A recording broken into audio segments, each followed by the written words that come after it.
And welcome back, everyone. Welcome back to another week, another edition. Welcome for the very first time in 2025 to the first Tenacious Turtle Tussle number 26. I'm, of course, your side VIP. With me, I'm joined by these amazing players, by the people in the chat, by my plushies as well. Welcome. Oh, God. Welcome, one and all, to the Turtle Tussle. We have our first series, we have our first match of the night. We'll be jumping into this, but first things first, in the top right-hand corner of Ultra Love, we have the German Protoss player, the green Protoss for Streamer Zoun. It is Jumy. And spawning in the bottom of the head corner, we have the pink Zerg player representing the Platinum Heroes. It is Hatsu. Whew, oh boy, that's as we settle into this series, a big shout out to Jumy, by the way, as he did give us a big raid as we were coming alive with the tournament, so thank you so much. Big shout out to Jumy, of course, for streaming and of course for raiding and for competing in today's tournament. Felt only fitting to be featuring Jumy as we jump into the Tenacious Turtle Tussle. And again, for those that are tuning in, for those who are maybe unfamiliar with the event itself, welcome to a bi-weekly tournament. We do host this on a regular basis, but alas, because of the scheduling, because of the amount of casting we had in January, we could not host this. There was no room to host this, but now that the Master Coliseum is done, and now that Lily Cup is wrapping up, the Turtle Tussle is back in full swing. Where's the turtle? Where are we? There it is. Beautiful, beautiful, Bobby. If you're in the chat, you know what time it is. It is Gamba time. Predictions are open. Place your bets on who you think will take the series. Best of luck in the chat. After this match, we can go over the bracket itself. We can go over what is going on in other sections of the tournament. Exclamation mark B in the chat if you guys want to have a look back yourselves. As now, pool first. I believe we have an earlier pool, later hatchery here from Hatsu. With this, we have access to earlier links, queens on the way, earlier link speed as well, and we'll see what Hatsu was able to accomplish with this. For the time being, the probe is being forced away, and Jumy is setting up on the high ground back at him, going for a zealot first, being very careful about what's going on, and we see what is being done with that gas. Link speed into a bathing nest, no, link speed into a roach warren. Let's go. Hatsu is committing, Hatsu is getting ready for an all-in. You know, back at home, Jumy is trying to secure himself, going for a Stargate opening on the low ground, 2 pylons on the low ground as well. Interesting setup. His Adept has arrived, gets 1 link kill so far, and the Adept is getting ready for a scout across the map, trying to get a read on what exactly is going on. Whew. Oh boy. Also, if you couldn't tell, I just wake up. Well, I do cast SC2 24 hours a day. If I could, I would. If I didn't have Bappy, the amount of events that we've had to turn down because I've had to sleep. Not like this. Not like, ooh, as he does get into the main base mineral line, getting just the 1 drone for the time being. Does shade away. Roaches are upon us. That I believe did scout the Roach Warren. Jumy knows. Jumy sees, Jumy knows what's going on. Roaches are about to arrive. Back at home, we should be seeing a Void Ray opener here with this Stargate. There is going to be that shield battery here on the low ground at least, but the Stargate not producing anything here. Oh, there we go. Void Ray is now on the way. Void Ray is on the way. Roaches and Lings moving out across the map, and that does trade well with these Lings. Does shave so many of them off, but is it going to be enough? The shield batteries are finishing up just in time.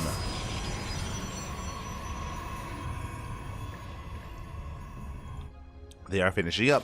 More roaches are amassing. Adept finally gets dealt with. But last that Adept killed how many? Killed 4 Lings already. Here comes Hatsu. Look at the knock down that front door. Void Ray has arrived. Ooh, shield batteries are done. And Hatsu, can we break through? Up. Oh, good. And it looks like we barely can take down the Zealot. Zealot does full. Ravager's morphing in just in time. Very nice control here at a Hatsu. Oh my god, morphs in this Ravager's 1 Roach finally does full.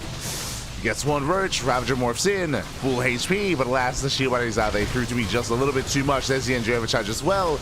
And Jumy holds. Jumy shuts down the all-in, shuts down the push. The overcharge a little bit too good. 3 shield batteries of Void Ray and a wall is enough to just put an end to this. GG gets called, and Jumy takes game number 1.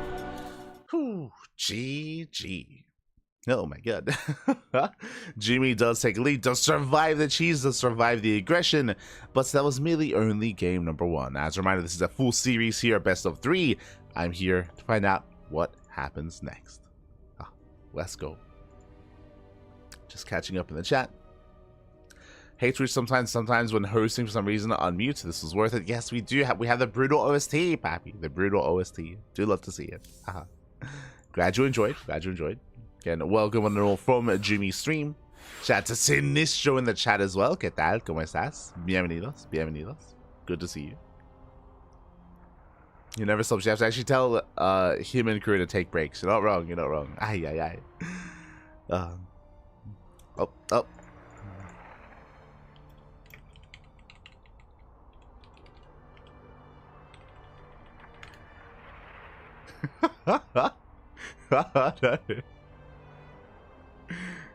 Okay, we're good, we're good. Jumping into game 2. But yeah, I did just wake up. I'm sure you can tell by my voice. A little bit groggy. We'll get there though. We'll wake up in time. We're good to go. Likewise, of course, we just finished casting the Lily Cup group playoffs day number 1 last night. Less than 8 hours ago at this point. So we were live earlier tonight, and we're gonna be live later on tonight here with not just the second day of Lily Cup, but also with the podcast as we are loading into there we go. Ace, let's go. As we have spawned into the wrong map of the map pool. We'll be back. All good, all good. Getting ready for that second game. Oh, true. Oh, I even forgot myself. There is no Abyssal Reef. There's no Abyssal Reef. No Neo Violet Square. No Frostline. We have a different map in the map pool instead. Let's go. For those who are curious, we do feature a custom map pool here for our tournaments. What I'm referring to is events like ours, events like Pickasaur Monday, KSL, and I think some other events. I believe the new the Monday night event feature our own custom map pools. Typically what we do here is that we get rid of some of the older maps in the map pool. We get rid of Abyssal Reef, King's Cove, and Neo Violet Square. They're out of the map pool, and we have introduced 3 different maps instead, including Star Child and Talisman. Speaking of, welcome one and all to Talisman. As spawning in the bottom left-hand corner of the map, we have the German Protoss player leading the series 1-0. It is Jumy. Oh, if I said Frostline, I would say King's Cove. And in the top right-hand corner, we have the pink Zerg player representing the Platinum Heroes down in the series. We'll see if we can bounce back. It is Hatsu.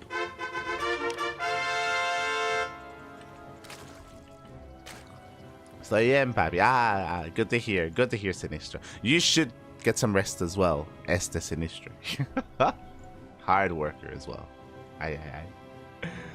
But we are going to be settling in. So again, we are getting rid of the older maps in the map pool. King's Cove, Abyssal Reef, and Neo Violet Square. If I misspoke earlier, do apologize. For now, though, we do have our hatch first. Okay, hatch first here at Ahatsu, and we should be setting up in a more standard fashion as well from the side of Jumy, as he is going for the gold base. He's going for the hybrid expansion. Let's go. Now, one of the big features of Talisman, as you can see here, is that there is a mineral wall that mineral ramp that you can actually work through, that you can actually go through here as a worker. Bearing in mind that only workers can actually get through this location, drones, SCVs, and probes. Otherwise, units like Lings, Marines, and Zealots cannot actually fit through this. So you actually have to mine through this area to actually gain access to this location to defend, I should say. To defend, to protect. You see Jumy is going to be walling up, walling off, and expanding on the right hand side. Now, we have seen players like Dark, players like even Hero as well, actually be very aggressive and very assertive on Talisman by taking this as their natural and then moving forward and taking this base as their third as well, and using this as a bit of a launch pad to actually push in towards the bases of the defending player of the Zerg. You can take the more standard expansion or just expand towards your opponent and just be hyper aggressive. I'm curious if Jumy was watching. I'm curious if Jumy was inspired by players like Hero. We'll see how he does approach this. But as you're curious, maps like Talisman, maps like Star Child, they are TLMC maps, Team Liquid Map Contest. We are going to be featuring them here instead. There is a new season of TLMC on the horizon that is going to be completing a submission phase in 5 days. Most likely we'll be updating our map pool to kind of feature some of the finalists of TLMC when that phase of TLMC does come upon us. If you don't know what TLMC is, it's a Team Liquid Map Contest. It is typically how we determine which maps are added to the ladder map pool. I say typically, there are plenty of instances where finalists of TLMC don't make it to the ladder map pool. At the end of the day, it does come down to ESL's discretion, but we do want to feature those maps when they are available as best we can here in our tournaments. Do want to feature them as best we can. So that is going to be the plan. That is the eventual plan, I should say. For now, again, Jumy is going to be mining through these mineral patches, going to be breaking through and getting access to the main base. Behind this early roach one out of Hatsu. This was a hatch first, and we do have a third base on the way as well, but Hatsu is still going for early roach aggression. It is going to hit a little bit later, but it's going to hit a little bit harder here as Hatsu will have a greater economy than previously. Link speed is on the way. Hatsu has yet to pull back into, of course, those gas geysers, and Jumy once again opening up a Void Ray. Very safe way to open up. It is designed to hunt down overlords, but also can do amazingly against roach base all-ins, as Void Rays, they can trade well. Can trade well here. Initial links have arrived. They go for the probes. They get one probe kill so far. Oh, getting one. And not quite another. Meanwhile, across the map, Adept does shade in, getting 2 drones. 2 workers. Hatsu otherwise does defend. Does deflect. We can settle in. We're good to go. Hatsu does it with the Adept. What's important as well that Jumy did not get into the main base with the Adept. The Adept did fall here at the natural, which means that Jumy is not aware of the Roach Warren. In saying that, though, again, it was a bit later gas saturation here from Hatsu, and Hatsu is still droning. Hatsu is still droning up, still saturating bases, going for a lair. Interesting. So despite having the Roach Warren, not really making use of any kind of roaches yet here. Potentially, ideally, Hatsu would have liked Jumy to have scouted this, maybe to force an overreaction, and to really just have droned up behind it instead. Meanwhile, behind us, there it is. Jumy, yep, expanding towards Hatsu, expanding into the center of the map. Now, this space can be difficult to defend as there are 3 different attack paths coming into this, 3 different ramps. Despite that, though, there's the high ground advantage as well, and we have seen many a player defend quite nicely here in this centralized location. We'll see if Hatsu does try to push in. Until then, Void Ray does poke in towards the third base. The Spore, though, Spore getting a lot of damage. Oracle into the main, stasis goes off, catching a good chunk of workers. 6 drones getting caught out in the stasis. Ay. And also scouts a Roach Warren. Last we can see gas is being taken. Evo chamber on the way for +1. Double Evo chamber even, and double gas. So Hatsu is still macroing up, is still droning, but there isn't really much to defend, and double Adept may just do too much here. Shade in towards the third base. Hatsu has a handful of Lings to help deal with this. Only a handful of Lings. Another Queen does rotate, does respond. Lings are cleaned up, Adepts shade in towards the natural. Queen's also in position. No, another stasis trap. Another stasis trap pops off. Going to be getting 3-4 drone kills already. Nice damage here by Jumy. And Jumy's still gearing up. Double Forge into 1-1 upgrades. Mass Blink Stalker so far for Jumy. Getting fully saturated, getting fully set up. Again, because of the hybrid gold patches, we do have a boosted economy from the side of Jumy. It's going to be a boosted setup. That's what dipping in. Cannot fully engage. Has to pull away. And behind this, getting into roach speed, getting into getting into range upgrades, of course. And actually taking into roach hydra. Oh no, not again! The stasis traps. Oh, that stasis traps, they keep popping up. Yeah, Jumy getting a lot of economic damage here. No major kills in the mineral line, but despite that is going to be a lot of economic damage nonetheless. Catching out those workers, delaying mining time. Jumy's moving out, and Hatsu is still not quite ready here on 3-base saturation. Has been building up towards it, but the Stalkers have arrived. And the Stalkers are here. Shout out to the turtle. La tortuga. The turtle is here. Jumy rotates, pushing in. Diving to the bases, catching one of the overlords. And so far, Jumy is trading well. He's trading well against Hatsu. Likewise, Hatsu's still trying to gear up and get into that army production. Looks like he's content here at 50 workers, now focusing on Lings, on roaches. Jumy pushing in. Up. Getting a roach, getting 1, getting 2. Hatsu trying to flank. Alas, Jumy, he has blink. Gets away. Even getting a 4th base behind this. Getting another expansion.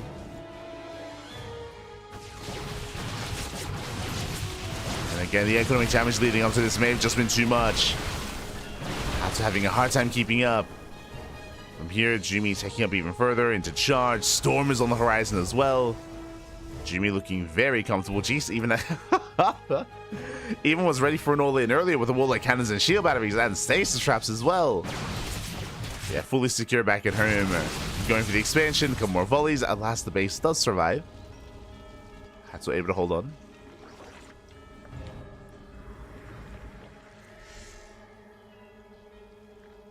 Jumy rotates. Once again, Jumy even expanding towards Hatsu, even taking one of Hatsu's bases on her side of the map. Hatsu is taking up towards lurkers, and I mean, again, there is potential here if we can get there, but that's going to be a big if, as Jumy can even just dive straight into the main.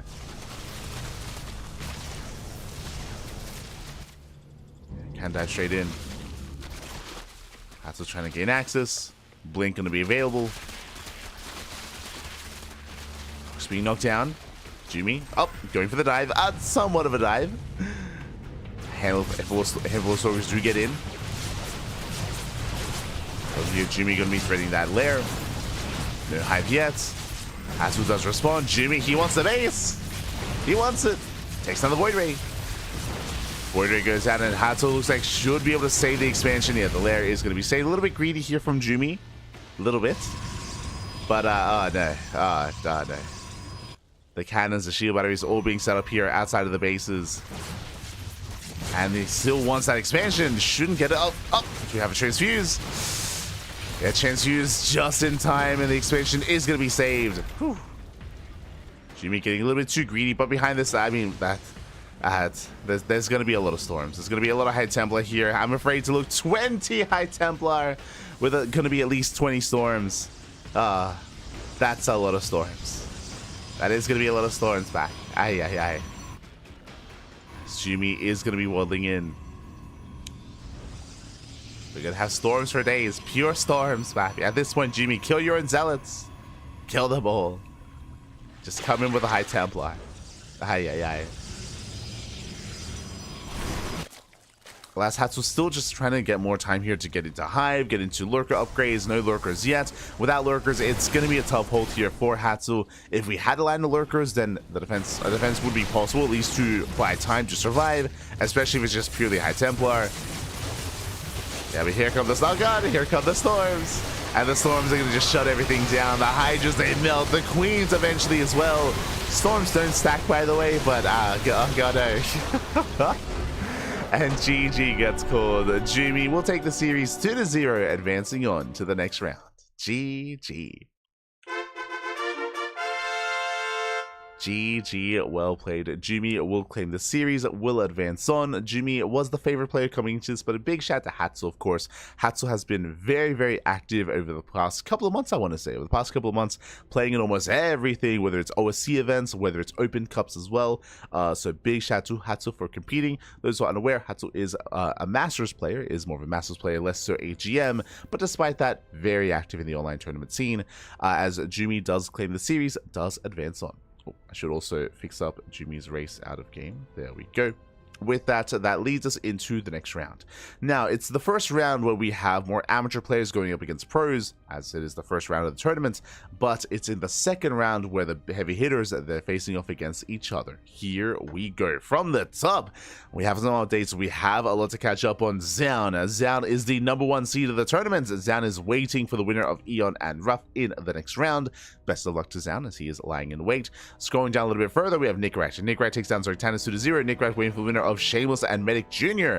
We'll see who is going to be facing off against Nicoract in that second round. Again, Shameless is going to be favored. Shameless versus Nicoract going to be a spicy TBT. Best of luck. Best of luck to those two competitors. Scrolling down, we have Gerald. Gerald waiting for the winner of Inexorable and Chelka, as they're facing off in the first round as well. Jumy advances on to face off against the winner of Nikic and Ponyo as well. So we have our bracket here. The round of 16 is slowly progressing, and we are now entering the round of 8. We're most likely going to be waiting for the winner of Nikic and Ponyo, following that player into Jumy. That is the plan. That is our current goal here. That's our current goal. There we go.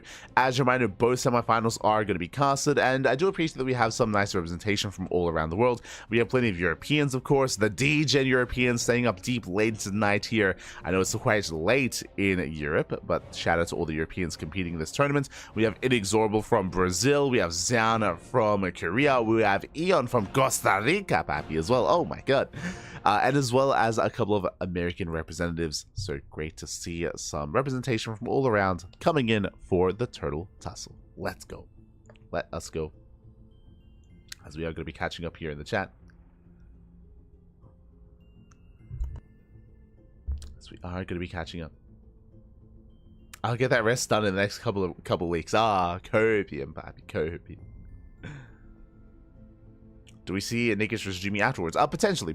I mean, there's always, you know, potential for an upset. There are certain players that are favored, of course. I mean, we just got an update. Shameless takes down Medic Jr. 2-0. Shameless going up against Nicoract in the second round. Best of luck. Honestly, that's going to be a really, really good series. But again, we are lying in wait for the winner of Nicoract and Ponyo. As I mentioned before, both semifinals are going to be casted on the channel. We got you covered.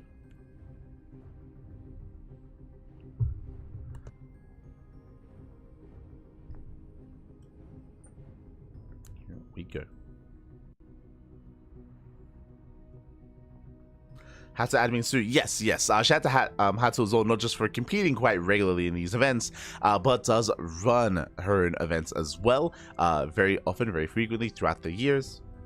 Whether it's Hatchery Cup, whether it's Christmas Cup, whether it's New Year's Cup, all the cups.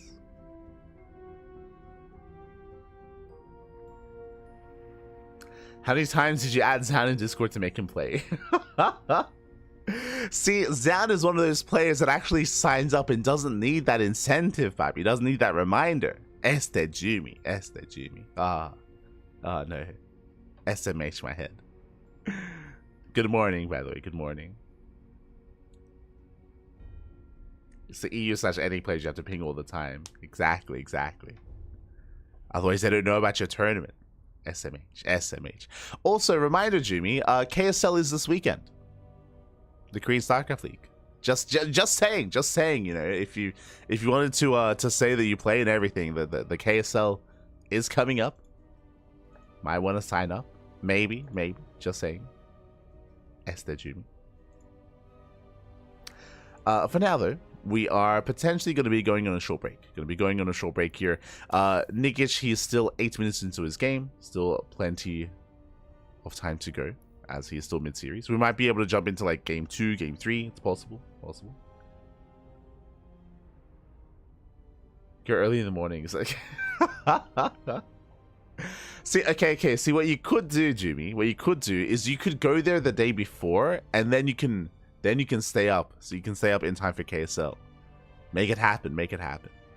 I want to believe. Smurge. Fair enough. Get your sleep, papi. Get your sleep. I feel like I was gonna go down a line of things. Oh yeah. So yeah. Welcome to the first event of the year for the Tenacious Turtle Tussle. When it comes to the future of this event, yet to be determined. We do have a very, very gracious, very generous sponsor for this tournament. Shout out to Mark BT, exclamation mark Maturino in the chat if you guys wish to contribute yourselves to the event. But Mark BT does actually sponsor the majority of the prize pool for this tournament.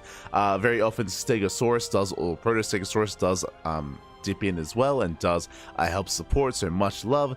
And coming into the new year, we'll see if this event continues. Regardless, you know, we have Sparkling Tuna Cup, we do have our Patreon that funds our other events, but I'm hopeful here that the Turtle Tussle will continue coming into 2025 as well. I'm hopeful.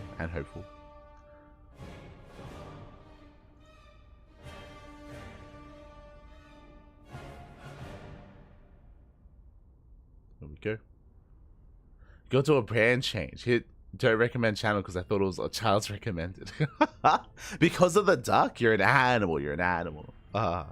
Embrace the duck. It's fine. We're not done. We're not done yet. We're not done yet. Speaking of, oh my god, Mark BT in the chat. The main sponsor. The main sponsor. Let's go. Thank you so much for all that you do. For when it comes to just helping to host events, run events. The passion is real.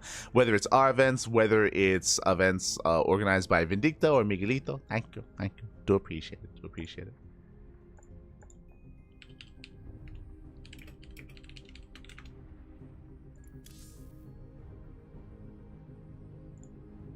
As we are going to be heading over to the European region. Oh, and we have our next series. We have our next matchups here.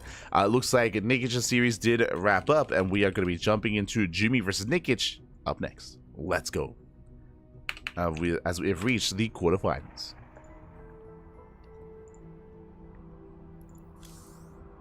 Vetoes are underway.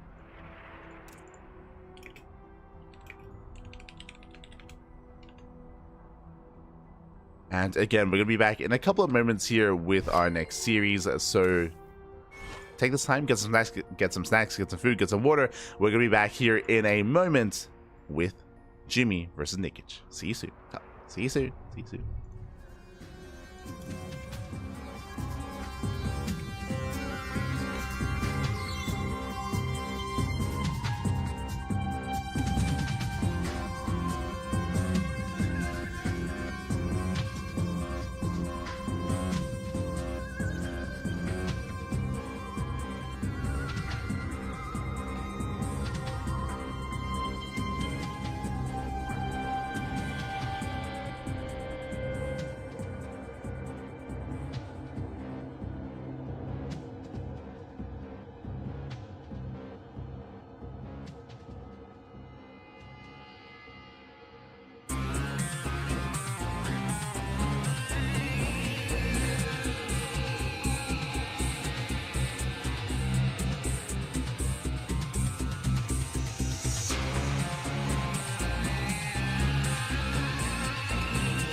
Alright, welcome back everyone, welcome back to the quarterfinals. So the round of 8 of the Tenacious Turtle Tussle number 26. We're here, we are back, we are live with a fresh best of 3. And spawning in the bottom left corner of ley lines, we have the German Protoss player, we have the green Protoss representing Streamer Zone. It is Jumy.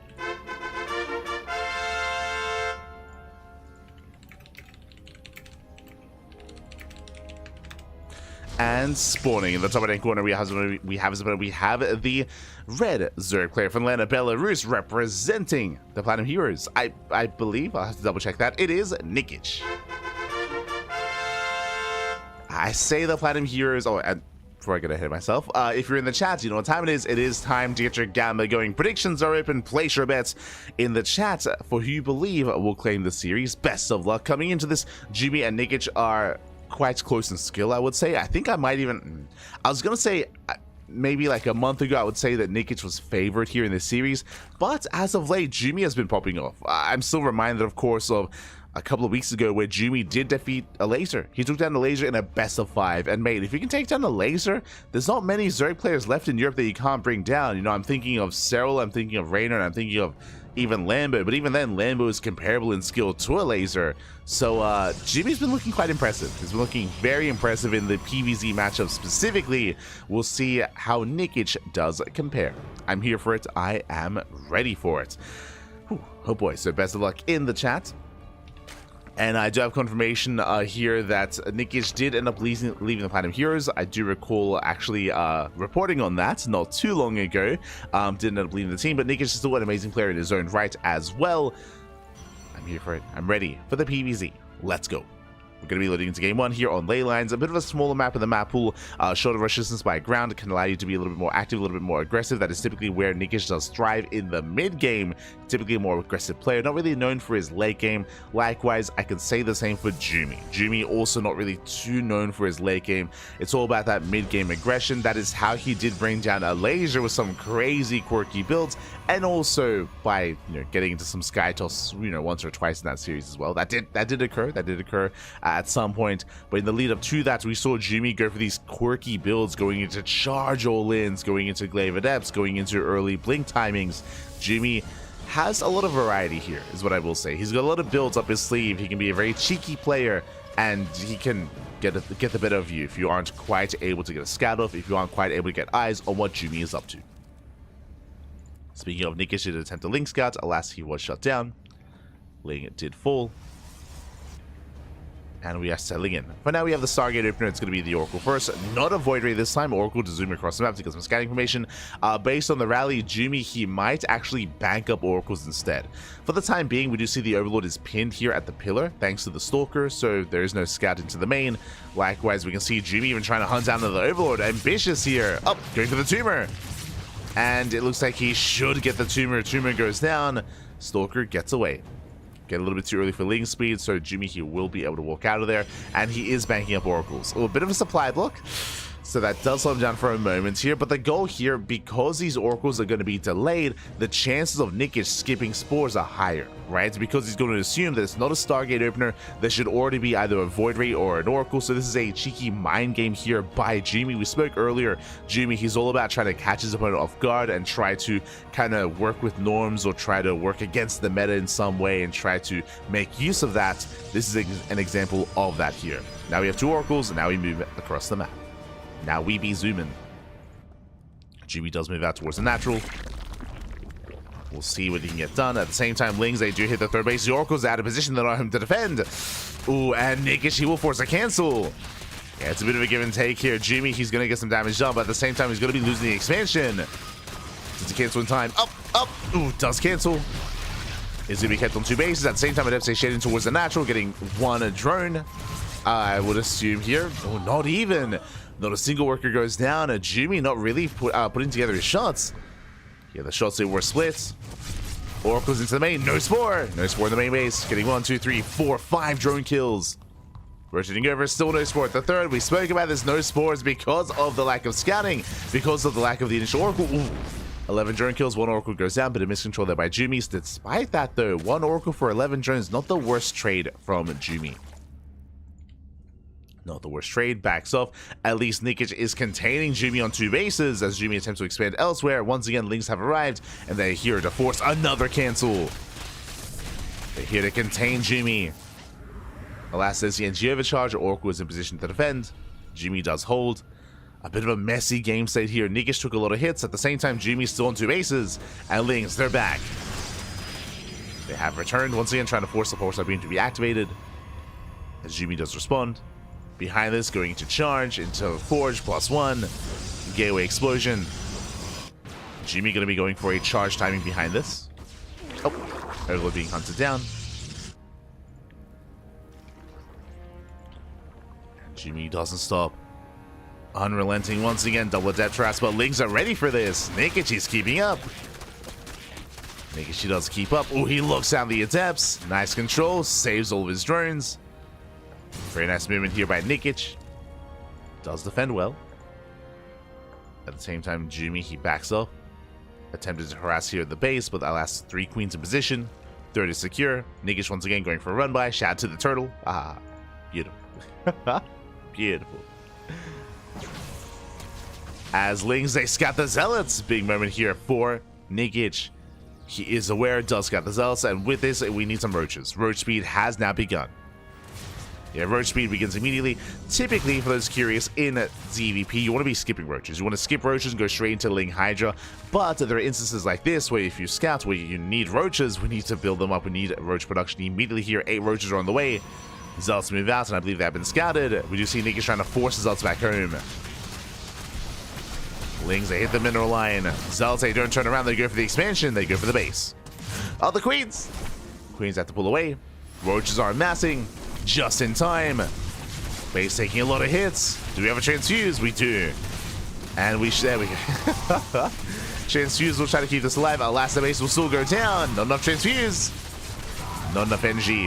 Not a bad pickoff. Kills the 4th. 3 base versus 3 base. Alas, it was a backup 4th base. Does finish up. I should say 5th, really. As Nikic did double expand. And behind this, Overlord speed on the way. Nikic, he's cutting workers here at 60. That is under 3 base saturation. What is the plan? It looks like we're going for a Ling, Roach, Queen all in. We're going for a German taxi. Nikic, he is not going to be joining up. He's going for the kill. Again, a very aggressive series so far. A very aggressive game. Storm is almost done. Double immortal production as well. Ooh, Jumy needs a little bit more time, and then he should have enough to defend. Likewise, right now, stasis traps, walls of cannon, shield batteries. He's getting ready for an attack, and Nikic, he obliges. He's going for the all-in, and he's scattered. Big revelation. Stage trap's going to be going off here on the Lings. But Nikic, he's arrived at the Immortals. Are they ready? They're not quite in position. Lings, they buy some time. They delay the army. Cannon's going to be going down. But Storm is done. And Roaches, they are tanky, but I mean, they still have to respect the army. There's going to be 3 more storms. Now down to 2, down to 1. Oh, he stands in the storms. He stands in the storms. Nikic, get out of here. Has to pull away.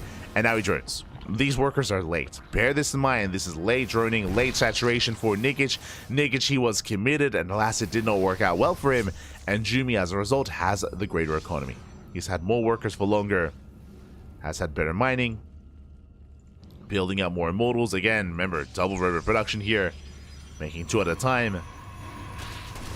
Nikic in trouble. Going for a counter attack. Can he deny the expansion? He can. Whew. Denies the 4th. Does deny the 4th base. Ooh. Storm going up in the Lings. Nikic once again poking in.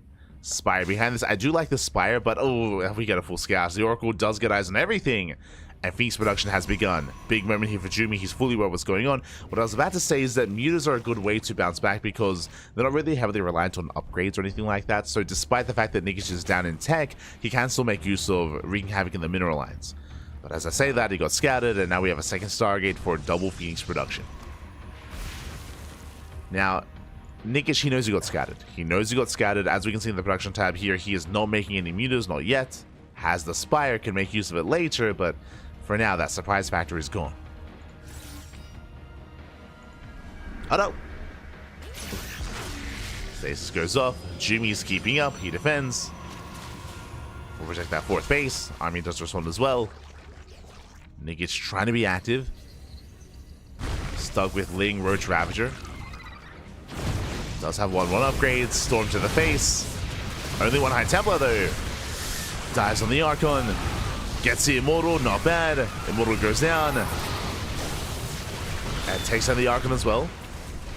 Some high value pickups. At the same time pushing it. Oh my god, the Storms! The Storms do shut him down. Takes down 3 High Templar, but he's gonna lose all these roaches. Expensive losses for Nickage. Yeah, brutal losses for the Zerg. Nickage pulling away, building up 19 more roaches, taking up into a hive. I mean, if he can get into Vipers, Vipers would be a key asset here to Nickage to be able to pick away at the Immortals, Blinding Cloud, Abductions. There's potential.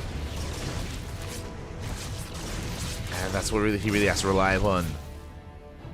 Phoenixes are revealed. We have some Corruptors on the way. Now, bearing in mind, the soup does lie. Nickage, he is up in supply, but it's inflated army supply here with roaches. Like, it's not a very efficient army. Takes out the Zealots, but fighting these Immortals head on is not going to be easy. There are so many Immortals! 7! Oh, God. 7 Immortals, man. Yeah.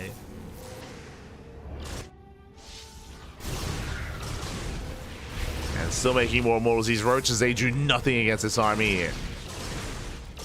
Corruptors have arrived. Behind this, we have a Fleet Beacon into Sky Toss. Jumy gearing up for a longer game state. And Nickage is in a lot of trouble here. The reality is that he's still down in workers. He's just now joining up to 80. Again, late saturation for Nickage. Hive is done. We need those Vipers. For now, going into a Greater Spire. Okay, that would be another solution. True. Broodlords. The problem, though, is again, he needs time. He needs time for Broodlord production. Time that I don't think Jumy's going to give him. Corruptors into the main. Jumy's pushing. What's he moving out with? He's moving out with 9 Immortals and 10 High Templar. Big counterattack. Nickage forcing Jumy back home. Gets a kill. Gets a kill, another cancel. Jumy, he races back. Going for another expansion. Snipes to his faces. Now, this is good damage. He does kill 2 Nexus. But the problem here is that he may have just poked the bear. He may have just poked Jumy a little bit too much. And now here comes the counterattack. And Jumy's main army cannot be stopped. Not by this. Like, the reality, no! As Nickage, he cannot fight this head on, bleeding out most of his army. Like, the Roach Ravager is just gonna melt. Like, it just crumbles before this heavy Immortal count. Nickage has to buy time for Broodlords, if at all possible. There's 1 Corruptor left. There's no Broodlords. And at this point, Jumy, he can just A-move. Even without Storms, he can just mow through this army. Mow down this army. But with the Storms, I mean, it's even more devastating. It's oh no. As Jumy's pushing in, Nickage trying to keep up. Oh, the Biles! They graze the army. Jumy takes the Biles to the face. It's okay, he likes the Biles to the face. Like, it's it's still fine. Oh no. Storms are brutal. Biles once again, 1 Immortal almost goes down. He almost gets 1. Almost. Zealots into the middle line. Drone's going to be falling. The economy's being crippled. We have that 1 Broodlord. Let's go.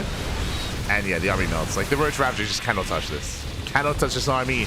GG, and Jumy snowballs out of control, taking game number 1. Whew. GG, well played. Again, Nickage, he eventually was dealing some good damage, don't get me wrong, but he could never deal with that main army. We just had hit critical mass of Immortal, hit a critical mass of High Templar. Nickage, of course, was going for all-ins previously, which did fail. He wasn't quite able to break Jumy, and with that, Jumy did snowball out of control, taking a lead in the series. Does take a lead. And now we are getting into game number 2.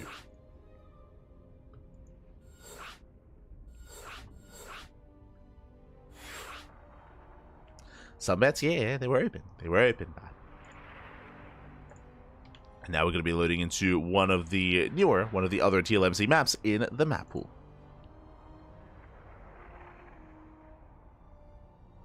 Go.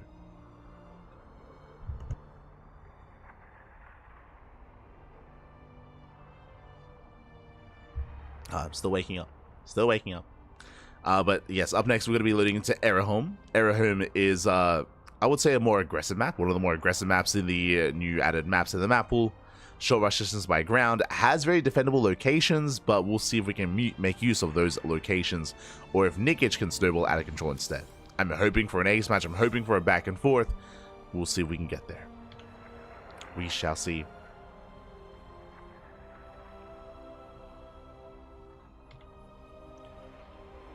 As we're just getting our players ready here.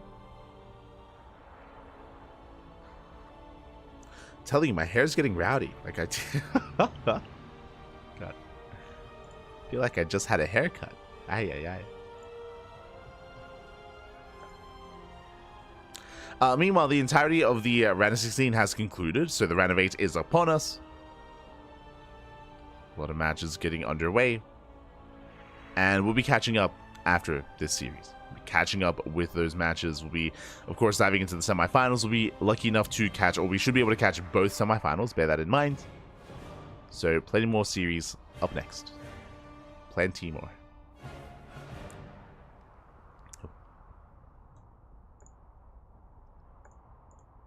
Here we go. Otherwise, hope you've all been enjoying yourselves. Hope you all had a great time here. And oh, before I get ahead of myself, I should also announce this. I'm okay announcing this. I'm sure Mike BT is as well. Is that we have a confirmation that we have secured funding for Tenacious Turtle Tussle number 27 and onwards as well, at least for the near future. Again, one of the reasons why we started and we brought back this event. One of the reasons why we brought back this event was actually because of the EPT off-season. As you can imagine, we were one of the first alongside the Ursa Source Cup at the time and the Woody TV Monday when it comes to returning and hosting events during that EPT off-season. You know, in the absence of ESL or ESL Mondays, the ESL Open Cups, we had events like the KSRC, which now has been replaced by the Monday weeklies, likewise the Woody TV Monday, and events like this, events like the Tenacious Turtle Tussle. So we have stepped in to, of course, help support the scene, to help kind of fill in that void that was left by the ESL Open Cups.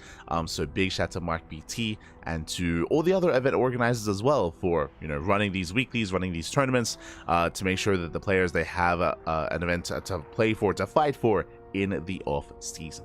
So let's go. So again, that was the reason why the Turtle Tussle made its return. For those that are curious, this is a tournament that did begin quite some time ago. Actually, back in 2023 is when this event did begin. But back in the day, it was a very different iteration of the Tenacious Turtle Tussle. It was a regional event. We had this as a bi-weekly tournament that was region locked to the regions of Oceania and the Americas, like North America and Latin America.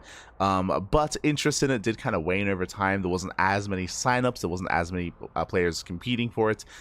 Now in its, you know, new and improved form, it is open to all. Open to players from Korea, open to players from Europe as well. So open to all regions. Open to all shapes and sizes. At a bit of a better time slot for players from the Americas, true. I mean, again, shout out to the Europeans that do compete in this event just because the passion is real. I know it's quite late, whether you're a player, whether you're a viewer. I know depending on where you are, it is, you know, like midnight, 1 a.m., 2 a.m., 3 a.m. It's not easy. Not easy playing in these tournaments. So much love, much love. Thank you, thank you. Thank you for competing. Thank you for watching. Thank you for tuning in. And also, get some sleep. Get some rest, man. Get some rest. Aye, aye, aye. But we appreciate it. We appreciate it. As here we go, you can hear the beeps, and we are loading into game number 2. Just need a moment to set things up for it. We're jumping into game 2, and I'm hoping for an ace match. I'm hoping for a back and forth. Let's see if we can get there. As spawning in the bottom left-hand corner of Erahome, we have the German Protoss player, the Green Protoss, representing Streamer Zone, leading the series 1-0. It is Jumy. And spawning in the top right-hand corner, we have the red Zerg player from Atlanta, Belarus, currently teamless, but deserving to be on the team. It is Nicoract. Here we go. And again, welcome one and all to one of the newer maps to at least this tournament map pool here. Welcome to Erehome. Again, just to reiterate, we have removed the older maps. We have removed Abyssal Reef, Neon Violet Square, and King's Cove, and we have added 3 newer TLMC maps instead, referring to Erehome, referring to Starchild, as well as Talisman as well. We've done so not just ourselves, but also events like the Pegasaur Weekly, alongside the Monday Weeklies, which I believe is hosted by TKL, and the KSL as well. And again, we just wanted to take the initiative of featuring some of these other TLMC maps, and also featuring some of the TLMC finalists in the upcoming season of Team Liquid Map Contest. That is the hope, that is the plan, to get eyes on some of these otherwise newer maps. I do know that Wardy, for example, does host specific TLMC tournaments to feature them, but it would be nice if we also could feature at least some of them as well, coming into the new season, coming into the new contest. Just to spread awareness and get eyes on, you know, some of these maps that a lot of people put in a lot of hard work into when it comes to designing them, whether it's visual design or even, you know, straight up balance design as well. And welcome. Now, something I did mention before, very small map. Very short rush distance by ground here from end to end. But to make up for how direct and how short the rush distance is, I mentioned before, there are a lot of these kind of defendable locations, areas where you can engage ahead of time. Whether it's here in the center, whether it's here further back towards the third base, and here towards the natural as well. There's a ramp coming into the natural, there's a ramp coming into the third, and there's a choke point in the center of the map as well. So even though the rush distance by ground is short, there are these locations where as a defender you can try to take the initiative, you can attack and engage ahead of time to try to stem the tide, slow down the push, and take some better fights as the defender, having that defender's advantage. So there is a bit of a give and take, bits of a give and take. Despite that, though, we have seen a lot of queen walks across the map. For example, we've seen a lot of German taxis on Erehome, and we could see Nicoract embrace that as well. I mean, last game we did see an attempted all-in off of 3 bases. It was a bit of a later all-in at a Nicoract in that last game. We could see something earlier here.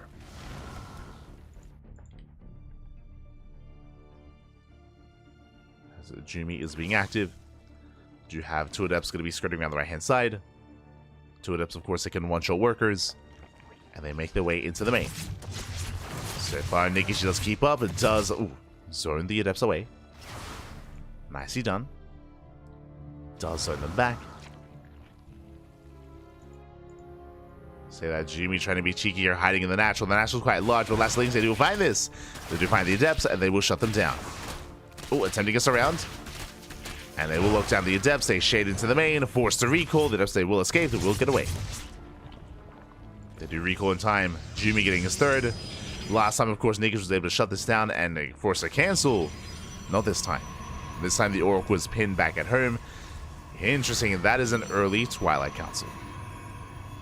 Early Twilight Council out of Jumy. Jumy, he delayed his own 2nd Oracle in favor of the Twilight Council as well.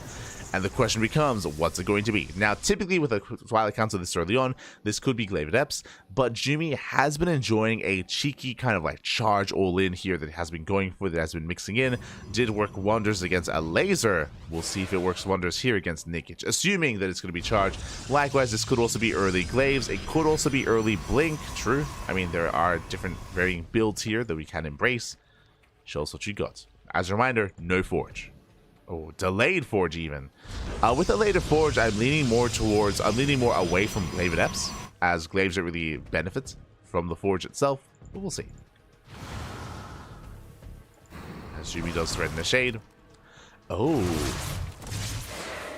Forge Robo into I was gonna say Temple Archives, never mind. Blink is on the way, so this is gonna be a safer build here out of Jumy. This does make sense specifically on Erehome. I mentioned before that this map is known for like German taxis and queen walks across the maps and all-ins, so it makes sense here for Jumy to play safe. What I mean by safe here, eventually he's working towards +1 and towards, you know, the mid game, but if it was going to be a Roach all-in, because Blink is starting up so fast, so quickly, Blink will finish up in time to defend against an all-in, if one were to occur. Meanwhile, depths are going to be cleaned up. They shade into the natural. They get one drone, just the one drone. Nikic holds behind this. Lair is now done. We're skipping roaches, going straight into Hydra. It's going to be Ling Hydra out of Nikic. Bold move for the Zerg player to skip out on roaches on a map as small as this, but he does call correctly here. If Jumy was going for glaives, if he was going for charge, then Nikic would have been in trouble, but Nikic, he will get away with skipping out on banelings and roaches. He does get away with purely Ling Queen. Behind this, getting a fourth base. Jumy, he is applying pressure. Remember, Blink is not done. This is a risky maneuver here by Jumy. But the Oracles are here to support. And Nikic is being forced back.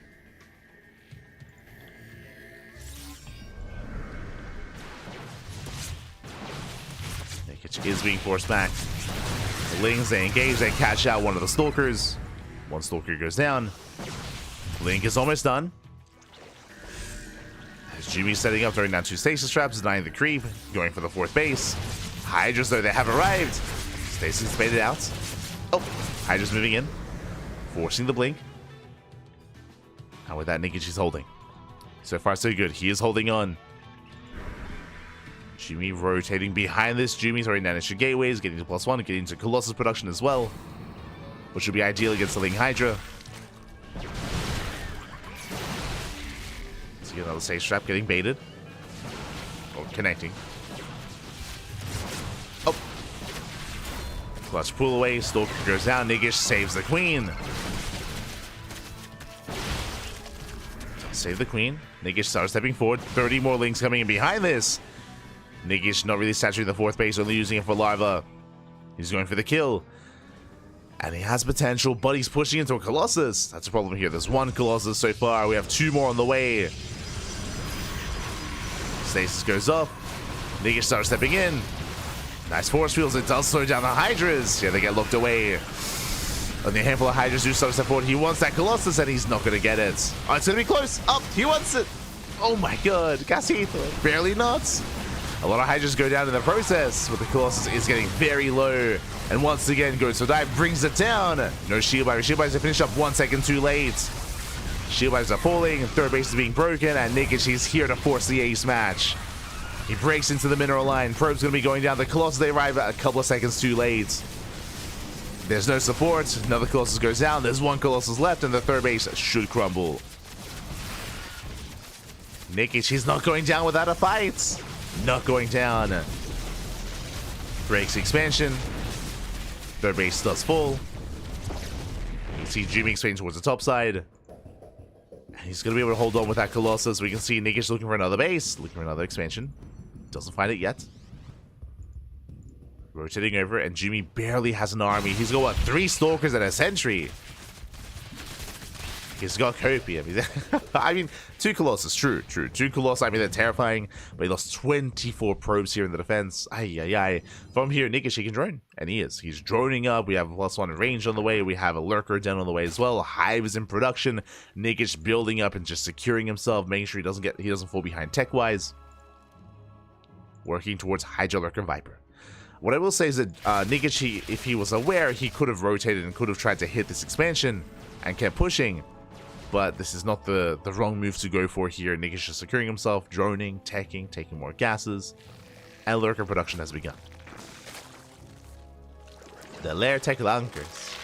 Oh, 8 Lurkers on the way. Jumy building up towards G. 4 Colossus. Oh my god.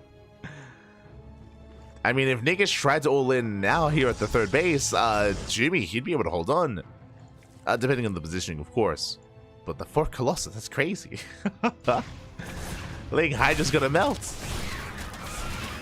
Gets us around, takes down the Zealot.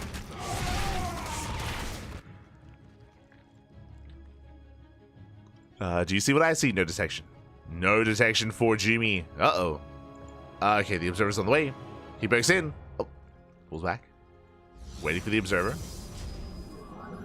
Observer has arrived. The last Lurkers, they do reposition. Remember, there's no upgrades with Lurkers yet. There's no range, there's no adaptive talons. First Viper's on the way. Nikic respecting the army, doesn't dive in. Very disciplined play here from Nikic. Going for a Ling run by, getting a 5th base. Nikish forcing a defensive warp in, keeping up with the rotations. As the expansion, it is going to go down. Ooh, that's a kill. That's a kill, not a cancel. Nikish once again counterattacking. Lurker range is now done, that the talent's still in the way. And Nikish is just waiting for those Vipers. Viper even. As the first Viper has arrived, it's got some decent energy on it. Ready for the abduction. Lings, they flood in. That's a lot of lasers. That's a lot of lasers. Nice force fields. This Viper has to be so careful. Oh, nice feedback. Speaking of being careful, feedback on the Viper. Jumy, he is holding on. More Lurkers morphing in. And the force fields are good, but there's no more energy here for more force fields. Disruptors have arrived. Nova's going up. Ooh, massive connection. Uh-oh. And despite the fact that Jumy's been down like 40, 50 army supply, he's catching up. He's trading well. But the Lunkers, they're still moving in. Lings, they deny the expansion. Lurkers now getting within range of the base. Oof. Again, those Novas have been brutal. How many so far? 7 Lurkers have gone down. But despite that, we cannot engage. The base should fall. The Prism. Oh, Prism survives. But the Concave is just too great. And Jumy, he evacuates. He abandons the third. 15, 16, 17 probes going down. Novas once again. This time they do not connect. And Jumy is stuck on 2 bases. Nikish picking up, rotating. Once again, based on the trades we've seen, Jumy, he can still survive. Up. I like this though. Disruptor goes down. Nova's going up. Ooh. To connect. Yo, love to see the lunge, lunging away from that Nova. Nikish preserving some of those Hydras.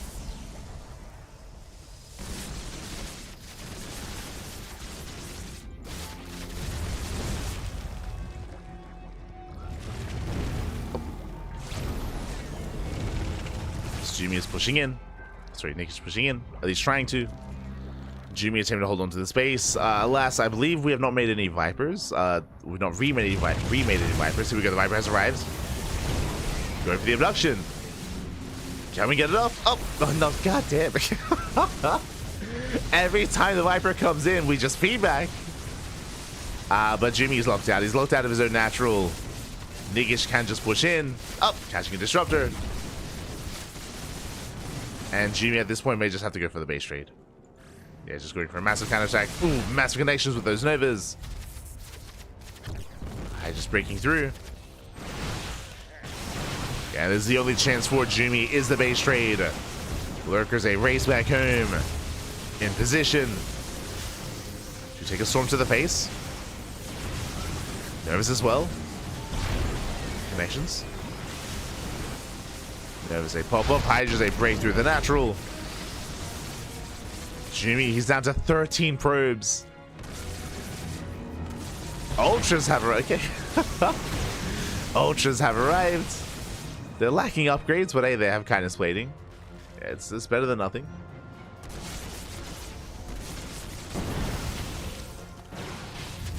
As Hydra's ate the third. There it goes off. Ooh, massive connection. But the Ultras are here. They can tank the Novas, they can tank the Storms. At least somewhat. And the Hydras, they come in from behind. They sunset forward, they get 1, they get 2, they get 3, they get everything. And Jumy crumbles. GG gets called. And Nikish ties up the series 1-1. We are going to the ace match. Whew. GG. We're going all the way to game 3. Whew. Oh my god. We're going all the way to game 3 here. And we'll see how this story ends. We'll see how this story does end. As yeah, naked, she's able to fight back again, able to initially shut down the main army. If you recall, was able to strike Jumy before Colossus were ready, before the Colossus were ready, before we had really hit a critical mass of Colossus. I think the first one had arrived, but only one. With that, naked, he was able to commit to his own all in, to his own aggression on 3 bases. Remember, it was 60 drones, Ling Hydra. He was able to break the 3rd base and snowball from there. Jumy, he did have some good moments, don't get me wrong, with his high Colossus count, with his purification overs as well, but he was outpositioned. He was zoned away from his own 3rd base. He couldn't protect it, and he was just starved out over time, just losing base after base after base. And with that, GG, well played. Whew. Jumy, oh sorry, Nikish does tie things up, and now we're going all the way to the ace match. We're getting to the ace match here. Up next, we have another one of our newer maps, another TLMC map by Maras, by the way. Maras, of course, a renowned map maker. If I'm not mistaken, known for is it Nightwish? Known for naming their maps after Nightwish songs. I think so, right? Or am I thinking of someone else?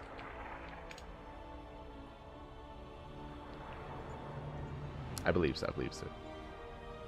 So Starchild is coming up next.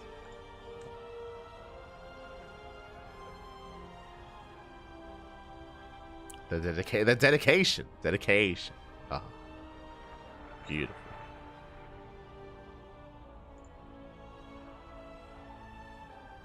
Here we go.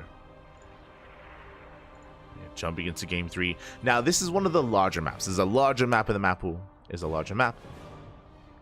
Bear that in mind. So we go from small to large. Let's go.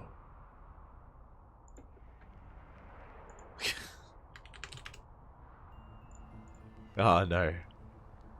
We're about to jump in and Jimmy's like, hold on. There's a Clash of Clans attack going on. Oh god. Okay, we're good. Good to go. Esther Jumy.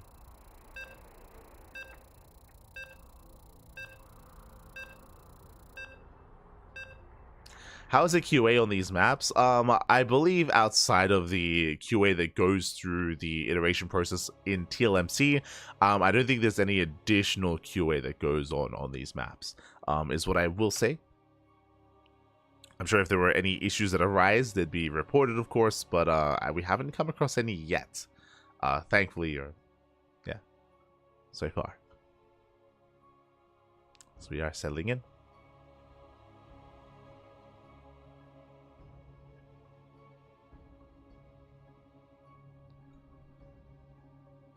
We are getting into game number 3. We've made it to the ace match. Made it all the way to game 3. Let's go. And again, we've casted quite a lot on this map so far. If you recall, we previously casted Dark versus Shin on this map in a ZVP. Likewise, been casting Hero, of course, as well. That was during the Pegasaur Monday.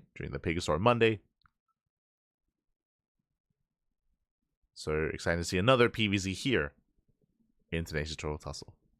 Actually, I don't think I've casted a Terran on this map yet. No Terran, just Zergs and Protoss. Not yet. And hopefully everything is okay.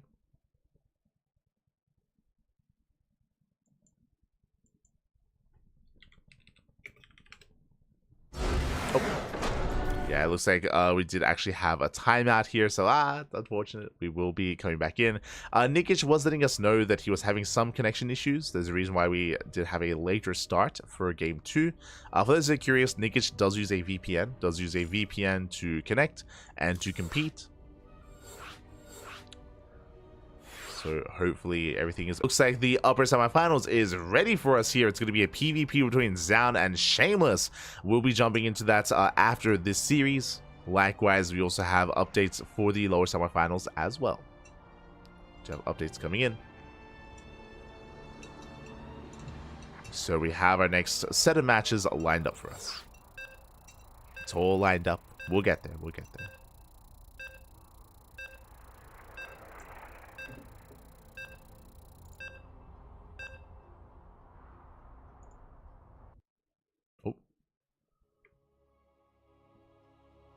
And hopefully the stream is able to stabilize.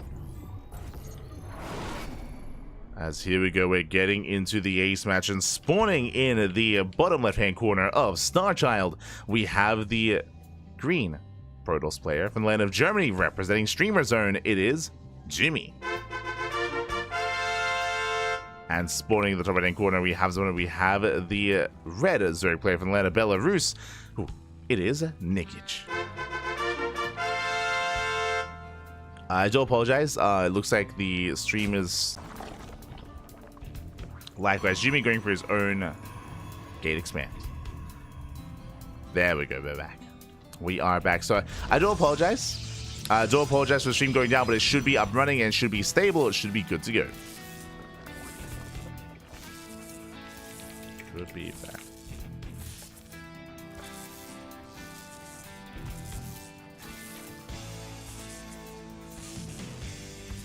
Yeah. There we go. For whatever reason, Twitch servers wanted to die on us for like a second. We are here. We are back. And again, so far, Hatchcast full standard opener at Nicoract. Likewise, Jumy going for his own standard opener as well. And welcome one and all to Starchild. I do apologize for the stream going down for a moment there. That for whatever reason, the stream just died and then came back. Hopefully, we're able to preserve everyone. Hopefully, everyone's able to come back. Otherwise, come back, come back. Otherwise, we'll see you during the VODs. For now, welcome one and all to Starchild. Very large map in the map pool. Very wide open spaces towards the fringe areas as well, towards the left and right hand sides of the map. In the center, there are rocks, there are a lot of choke points, there are a lot of ramps as well, so it can be a little bit more difficult to engage in the center. But on the fringe sides, towards the left and right hand side, we do have a lot of attack paths that we do see used quite heavily here to try to lay siege upon the 3rd, 4th, and 5th bases. And we might end up in a longer game state again because of the long rush distance by ground. Players are incentivized to go for more economic builds instead of going for more aggressive and assertive ones instead. Depth has arrived. Stargate opener into Void Ray, not into Oracle. Interesting choice here by Jumy. Because the map is so large, I can see Jumy attempting to go Void Ray opener into Fleet Beacon into Skytoss. Can see that occurring.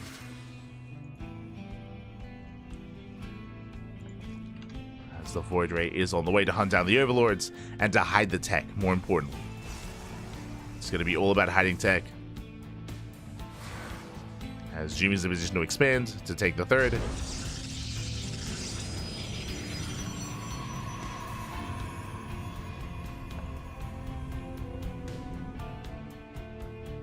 Jumy is in position. 3rd base on the way. Nicoract, he's amassing some links to hopefully try to delay the 3rd. Is building up and moving out. Likewise, Void Ray's on the way. Does catch an Overlord.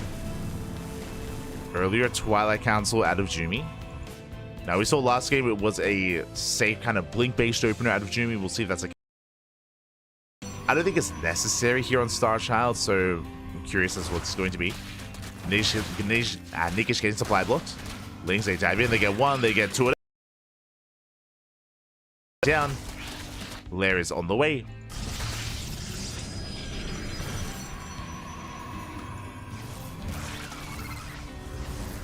Oh.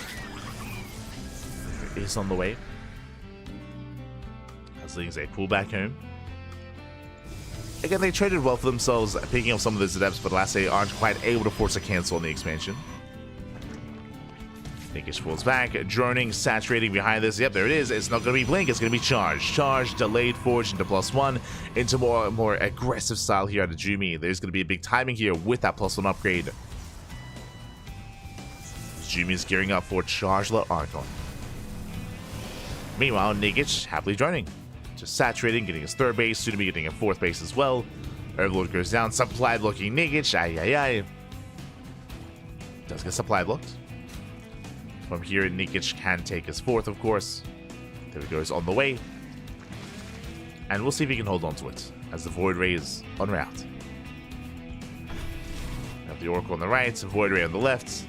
Adepts are likewise moving. Sorry, Zealot's likewise moving out with charge. A very early move out here from Jumy. Hoping to catch Nicoract with his pants down. Zealot's waddling across the map. Void Ray gets turned away.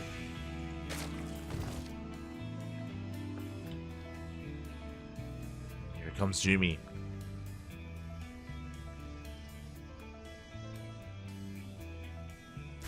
Jumy heads towards the third. Heads towards the natural even. Lings there to engage. Queens, they come into support. Zealots, they are breaking through those Lings though. And we need more. We need more Lings, more Hydras. Again, this is the power here of this timing. Catching Nikish while he was droning. And the Queens get surrounded. Hydras, they fall back just in time. And with that, Nikish, he will hold.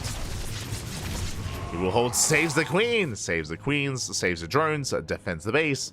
But we're not done. More Zealots have arrived going for the Queens. And they're off creep. No transfuse. No transfuse available. Catching 1, 2, 3 high energy Queens as well. Very nice big offs.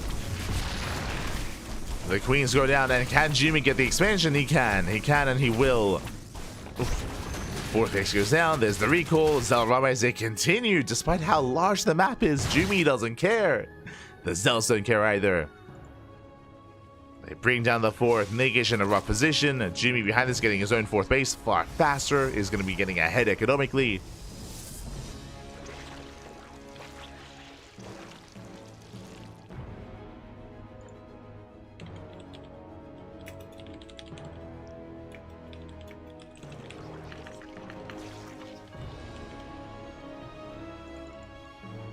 Nikish just moving out.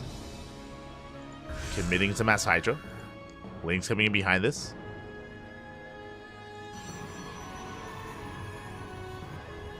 Here we go. Storm is not yet ready. True. There's stasis. Oh no! Does he notice? He does. Whew. Does notice.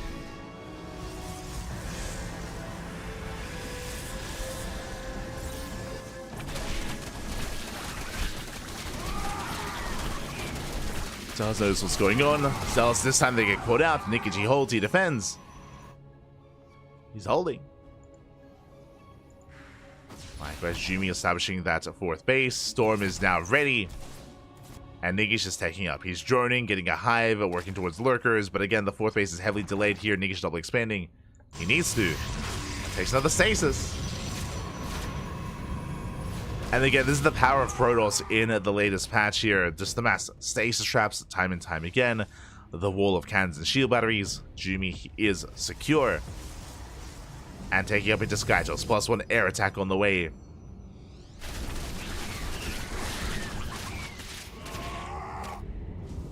And Nikish needs to get ready for that late game. So we are embracing a later game state here. Now, Jumy, despite having +1 air attack, I believe it doesn't have a... I was going to say it doesn't have a fleet beacon yet. Fleet beacon has begun, but this is going to be a later transition into Skytoss. Despite that, though, Jumy is moving out. Lurkers are not ready. They're not ready! Uh-oh. They just started. They just began. And Jumy, he can try to break Nikish before they're prepared. Storm's coming in. Hydra's being forced back. He sees the Lurkers. He wants them. Oh my god, massive storms. The Lurkers, they're being denied. There's 3 Lurkers left. 3 Lurkers, they barely morphed in time. But that was a brutal loss here for Nikish. Losing so many Lurkers ahead of time. That was the final storm. The Lurkers trying to move in. They're gonna go down. Yeah, they're gonna go down. Jumy's done it. He breaks through. Just in time. GG gets caught. Nikish, he needed a couple more seconds, a little bit more. The Lurkers that were not ready, and Jumy, he will take the series 2-1, advancing on to the semifinals. GG. GG, well played. Nikish, he barely just wasn't ready in time. He had the Lurkers on the way. Was it like 10 Lurkers morphing in? But it was too little too late. They were morphing in too close to the battlefield as well, too close to the main army. And Jumy, once he noticed them, he dove in. He dove in. The mass storm jumped on those Lurkers. 3 of them finished, but I mean, it didn't matter. There were only 3 of them. They could not support themselves. And with that, Jumy ends it before the late game, before a longer game state. GG.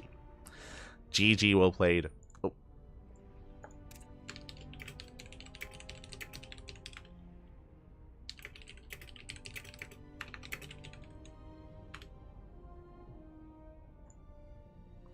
GG, well played. With that, Jumy does advance on to the semifinals, and we are heading up to... We are going to be heading over to the Americas region for the upper semifinals first. Let's go. We have a lot of catching up to do here, as a lot has been going on off stream. here we go. Okay, from the top here is Zoun. As Zoun was able to advance on, Zoun was able to shut down his opponent in the upper portion of the bracket. Zoun took down Rough 2-0, advancing on to the semifinals. Shameless took down Nicoract 2-0 as well.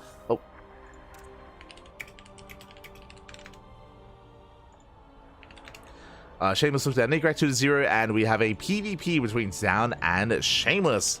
They're about to begin. They are about to face off. So that's going to be our upper semifinals. Scrolling down, we have the lower semis, of course. We have Jumy taking down Nikic 2-1, advancing on. And likewise, we also have his opponents. We have Gerald. Gerald takes down Inexorable 2-1 as well. Shout out to Inexorable. I was not expecting an ace match. Not going to lie. You know, a lot of love for Inexorable. You know, he's an amazing Brazilian Terran player. I was not expecting that series to go the distance the way that it did. So big shout out to Inexorable for forcing the ace match out of Gerald. But alas, in the end, Gerald does take it. Gerald, he was the favorite player, and that leads us into our top four. We have Zoun, Shameless, Gerald, and Jumy. Welcome to the Tenacious Turtle Tussle, because if you didn't notice, pure PvP.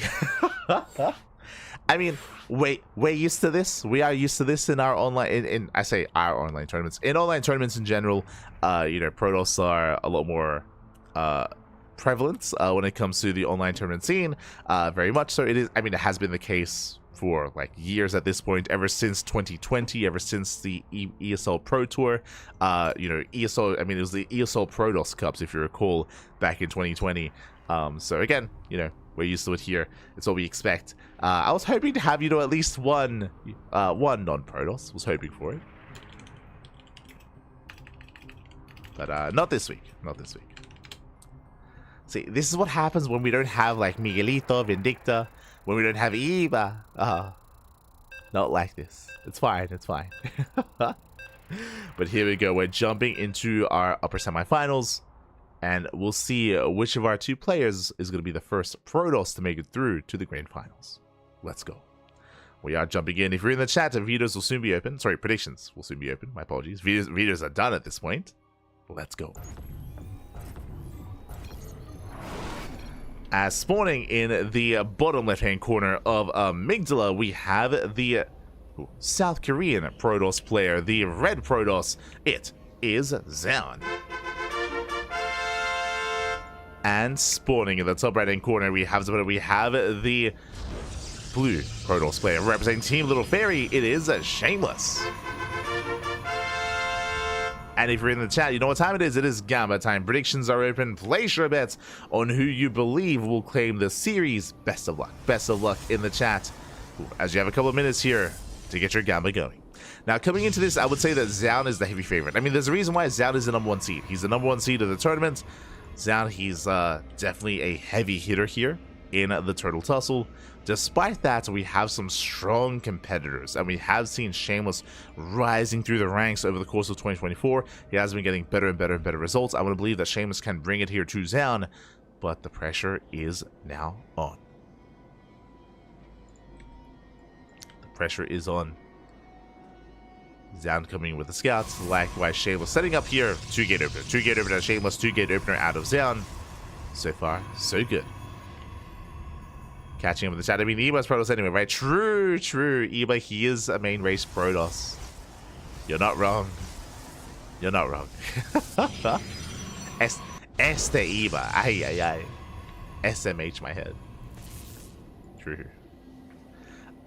Likewise, to be fair, Cham messaged me during the broadcast, and Cham was going to compete today, but he thought it was tomorrow. He thought the tournament was tomorrow instead, so unfortunately, we missed out on El Chamaco, who could have been a competitor here for at least a semifinals run.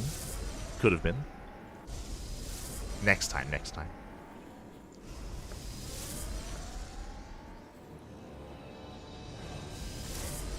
As for now, workers are moving out, trying to delay each other's expansions. The gateways are done, and we have a gate sentry opener, Stalker sentry opener out of Shameless, Stalker sentry out of Zoun as well. So far, so good. Mirrored builds. Economic openers all around. going for the natural expansions, and not going for any earlier tech. Not yet. So we are setting up. There we go. Nexus is going to be on the way. Likewise, Pylon being thrown down. Don't know these players. Oh, if you're unfamiliar, Zoun, Zoun is I guess at this point, a veteran of the Korean scene. He's a Korean Protoss, of course. But if you are maybe a newer viewer of StarCraft, Zoun, he just finished his military. He just finished his military service. So Zoun, you wouldn't have seen him for the past couple of years as he has been in the military, but now he's out and Zoun has returned. Zoun, of course, last night we were covering him, we were casting him, and Zoun had a very intense match against Raynor. Did go all the way to the ace match in a best of 7. Went 3-4, 3-4 against Raynor. If you're familiar with Raynor, Zoun is a comparable player. As it went all the way to game 7, that was in Masters Coliseum. Likewise, Zoun also played against Clem last night, and they also went to the ace match. Oh, sorry, my apologies. I think they went 3-1, if I recall correctly. So Zoun and Clem did have a back and forth. Did go the way of Clem in the end.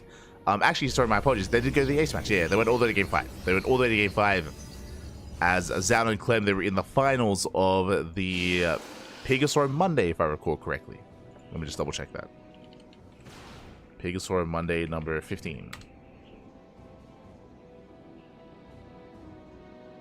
No, it wasn't Pegasaur Monday. Was it Little League Cup? Am I misremembering? Sorry, that's it, Elite League. Jesus. All the tournaments, they all blend together. So Clem and Zoun last night, or yesterday, they played in the finals of Elite League. They went all the way to the ace match in a best of 5. So again, Zoun, he went to the best of 5. He went to the ace match against Clem, went to the ace match against Raynor. Zoun, there's the reason why he's the number one seed of the tournament. He's the one to beat. Now, to be fair, you know, the matches that I was referring to, that was a PvZ and a PvT. This is a PvP, and I want to believe that Shameless can bring it to Zoun. I do want to believe. As so far, both players playing very passively. Third bases are on the way. Third Nexus for Shameless. Third Nexus for Zoun as well. So we're settling in towards a mirrored game state, towards the mid-game. When it comes to Shameless, if you're unfamiliar with him, Shameless, he has been a very active player in 2024. Shameless is a newer pro player to the European region. What I mean by that, Shameless has been around for a long time, but he was more of an amateur player, a Masters player, you know, Diamond Masters for many, many years. It was only at the end of 2023, like November, December 2023, where Shameless hit the GM scene and very quickly showed up, and nowadays I would say Shameless is one of the stronger Protoss players in Europe. I would say that he kind of rose through the ranks and made his way into the middle of the pack, and now towards the upper echelons as well. Shameless has been improving a lot over 2024. In my mind, he is the rising star of the year, kind of like the rising rookie of 2024. It's been great to see his growth over the year, and he's been getting better and better results as well. I would place Shameless, like, skill-wise, like, hierarchy-wise, I guess, like, top 10 Protoss in Europe, maybe even, like, top 8 or top 7. I would place him just below players like Cristiano and Gerald, for context. So just below Cristiano and Gerald is kind of like the area that I would place Shameless. Or maybe even just among them. It's hard to say.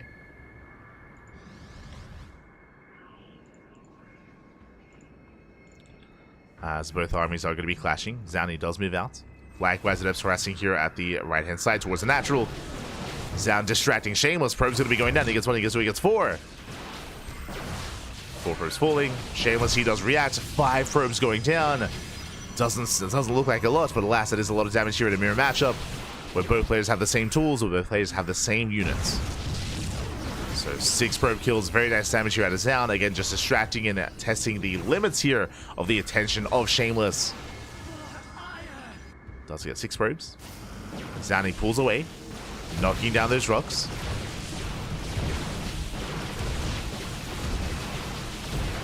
Does knock down those rocks.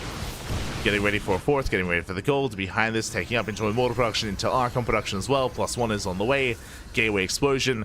Likewise, Shameless, he's keeping up when it comes to the direction of the tech. Same setup here. Into Archons, into +1, into Charge. But last Shameless, he is behind in workers. That's the big difference here. Is that Shameless, he is behind in the economy. And he's going for a standard fourth base instead of the greedy gold for Zoun. So Zoun, he's ahead, and he's taking a risk, taking a chance to get even further ahead. Oh boy.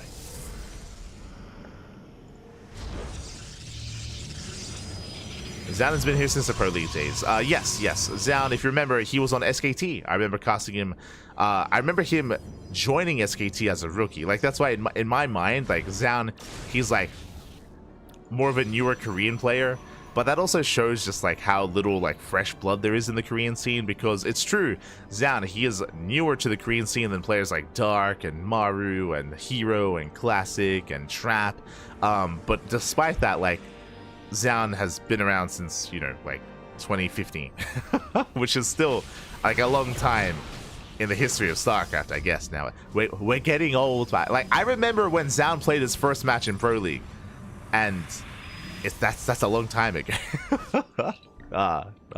Like, in my mind, Zoun is still like a new boy, like a fresh face, but he is a veteran. True.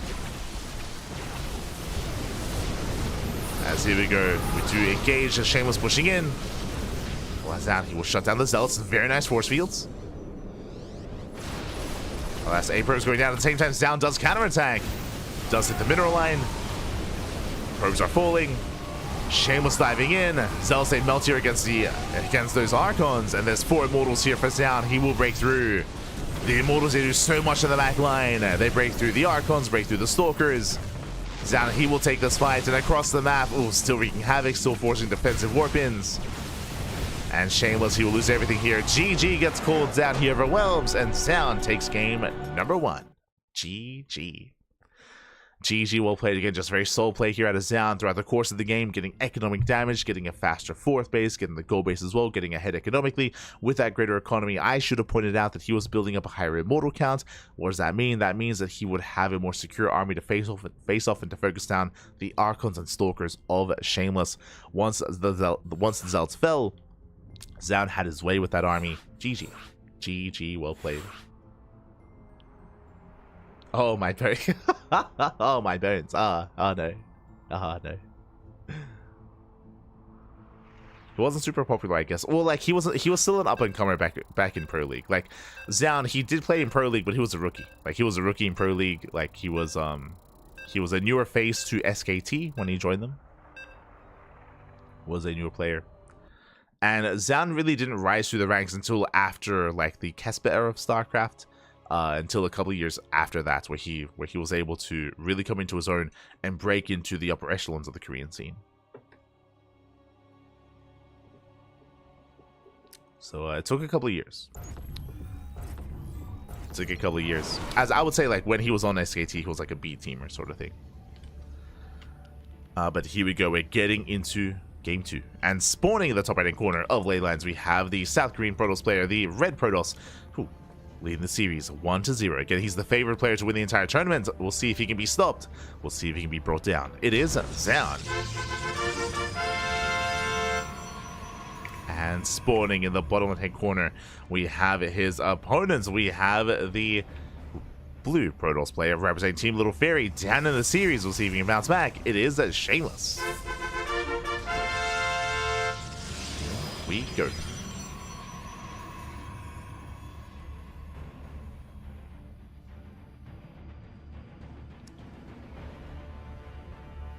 We are going to be moving out across the map. Once again, we have our setups here on the high ground. We're going to be a 2-gate opener out of Zoun, 2-gate opener out of Shameless. We'll see if either player does deviate and throw down a Cyber Core instead and try to go for something more economic. Zoun has been embracing these more economic builds from time to time, has been mixing it in. But there it is, a 2-gate. So 2 gateways for both players.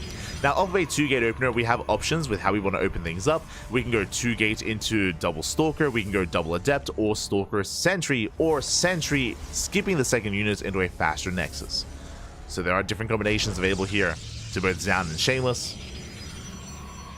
We're waiting for the Cyber Cores, and then we will commit. depending on the units of choice, will kind of dictate how they want to approach this game. More aggressive, more defensive, safer, more greedy. Each pairing has its own kind of place here in PvP. So we do have options.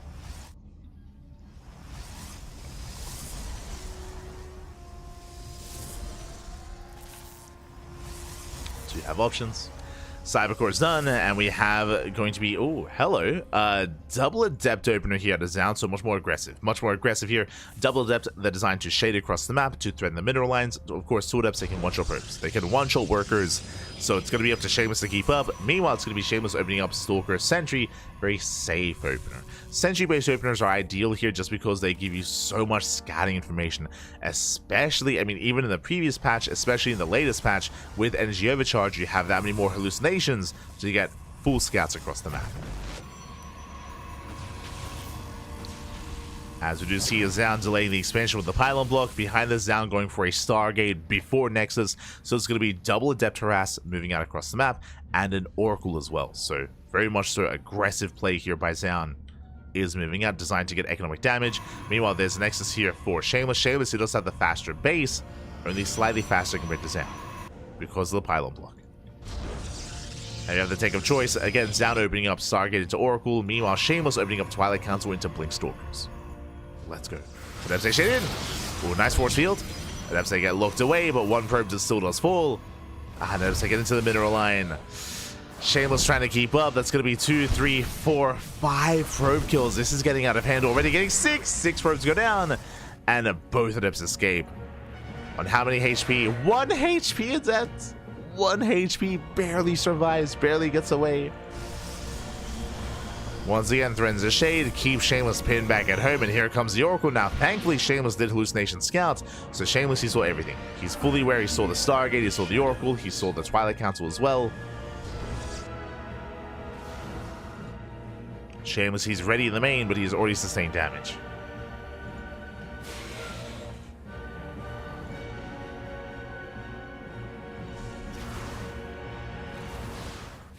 Zoun is yet to commit. Shameless is in position.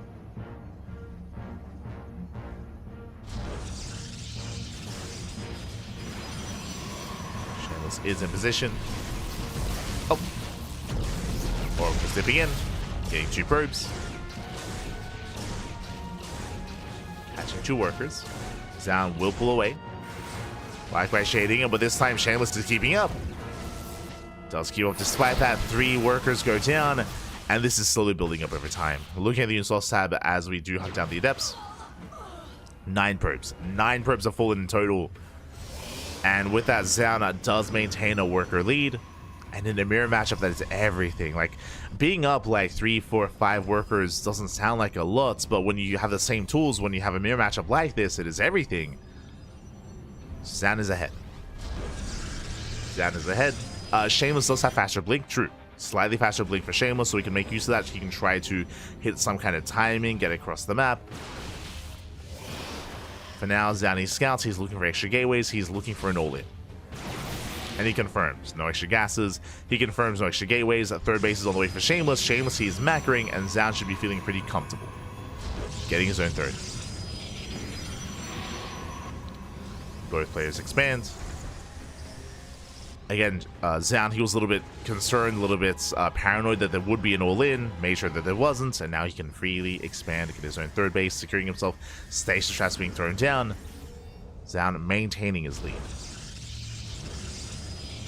So far, it does maintain.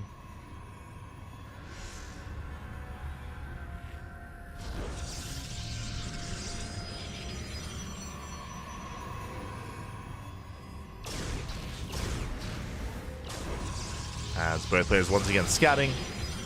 Forge on the way tells us that, of course, Shameless is going to be working towards +1, going for a later move out. But Zoun, he's being active early on. Yo, Shadows of the Turtle. As Zoun is going to be pushing. Shameless has the high ground, has force field potential as well. Oh, Shameless on quite a position. Zoun backs in. Oh, nice damage. Almost gets a Stalker. Does get one. One Stalker goes down, picks off a probe. Catching another Stalker. Ah, a bit of mismovement there, mispathing from Shameless. Yeah, 2 Stalkers going down. Zoun doesn't quite keep committing. Pulling back, playing it very safe. Doesn't overextend, has yet to lose a unit. So again, trying to lock down the army. At the same time, while he distracts, Oracle does hit the natural. Stasis going off. Oof. Catching out 3 probes. 3 probes getting caught out. Meanwhile, Shameless, he will defend. The Immortal has arrived, and Shameless holds. Whew. Yeah, Zoun overextends. Zoun going to be bleeding out so many Stalkers here. Shameless holds, but did sustain economic damage. Trying to recover. Oracle dives in, gets 2 more probe kills.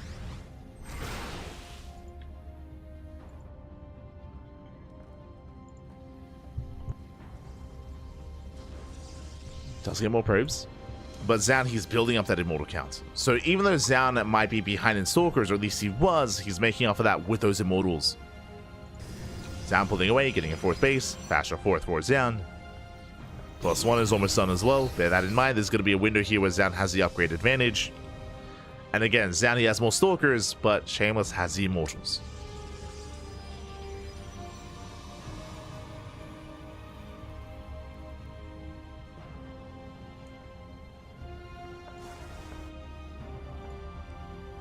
Zoun rotates.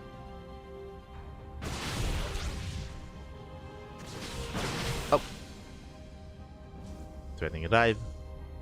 Doesn't commit. He sees the Immortals, respects it.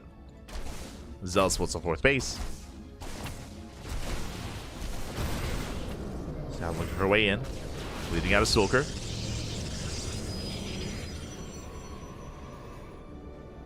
Zoun rotating. Shameless does keep eyes on this. Despite that, probes are going to be going down. Is Zoun just going to go for the recall? Gets 3, 4, 5 probe kills. There's a recall. Leave 1 Stalker behind. 2 Stalkers going to be going down. 2 Stalkers for 6 probes. I would say worth it for Zoun. Better trades. Zoun back at home embracing charge lots. Now, as Zoun gets into and refines his army, going to Blaze Stalker into charge lots, that is where Shameless needs Archon production. Speaking of, the first Archon is on the way. 1 Archon is good, more is better. There it is, more High Templar morphing in. Getting those Archons ready, just in time for the push. Is it in time though? Is it enough? Archon is revealed. Zoun, he respects the Archon, he pulls away. Again, Zelsa prone to stacking. And Archons do splash damage. So Archons are ideal. At the same time, Zoun going to be counterattacking as well. There's a shield battery. Shameless, he is holding. He's keeping up. So far, so good. Zoun poking in. Gets a Zealot. More reinforcements have arrived. The Immortals are exposed. Ooh, he almost gets them. Again, the Immortals, they got surrounded by the Zealots. You have to be so careful with your army control. With your unit control here, and that Immortal, he might just be targeted down. It's so close to falling. Zoun falling back. And going for the Archons until it's targeted down the first one. The first Archon goes down, he gets the second. Barely does. There's 1 Archon left. Takes down the Immortal. There's no War Prison, there's no Micro, there's no juggling here from Shameless. And Shameless is being overwhelmed. He's down to 1 Immortal. He lost all of his high-tech units. The power units have fallen. And Shameless, he is being overwhelmed. There's the dive. 1 more volley takes down the Immortal. And now there's only a gateway army remaining. Just Stalkers and Zealots. Behind this, Shameless, who was missing war pins. I mean, he had to defend earlier. Macro did slip for both players, but here come the Zealots. Here comes Zoun. GG, good luck, and Zoun will take the series 2-0, advancing on to the grand finals. GG.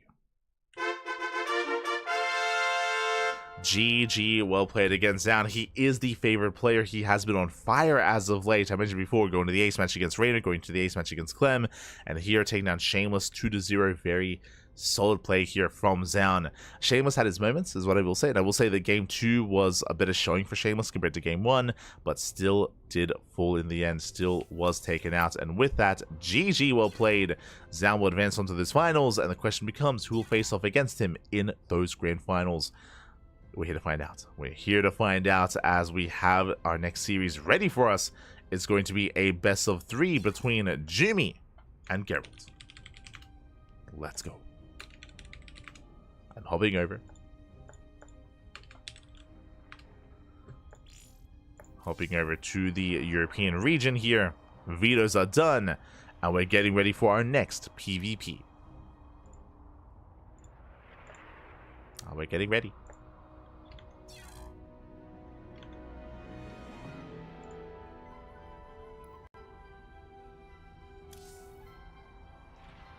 Alright, getting things ready here. Again, Zoun is going to be lying in wait in the grand finals. And honestly, this could go either way. I definitely can't see either Jumy or Gerald taking this. They're both quite close in skill. I think coming into this, I do favor Gerald, but maybe I just haven't seen enough of Jumy. It's possible.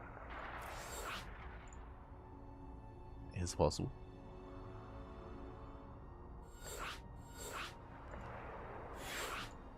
There we go.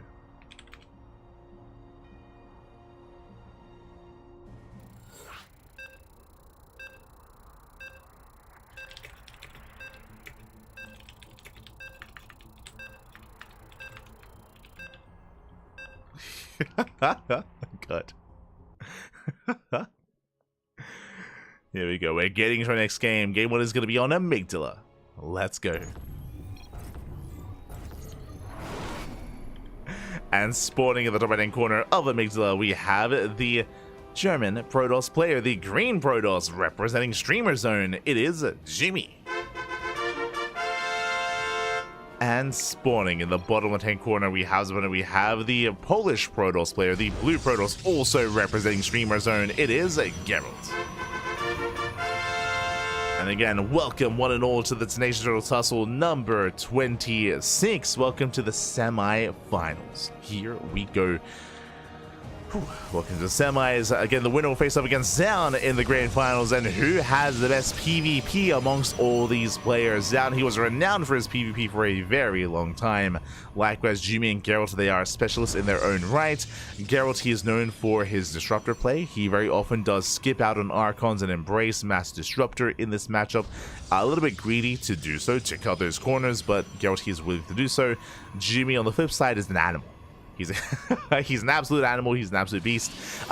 He is willing to cheese it up, willing to be in your face, willing to all in the hell out of you at a moment's notice. So we'll see. We'll see how they compare. We'll see who comes out on top. For now, 2-gate. 2-gate opener from Jumy, 2-gate opener from Gerald. This is the stock standard way of opening up.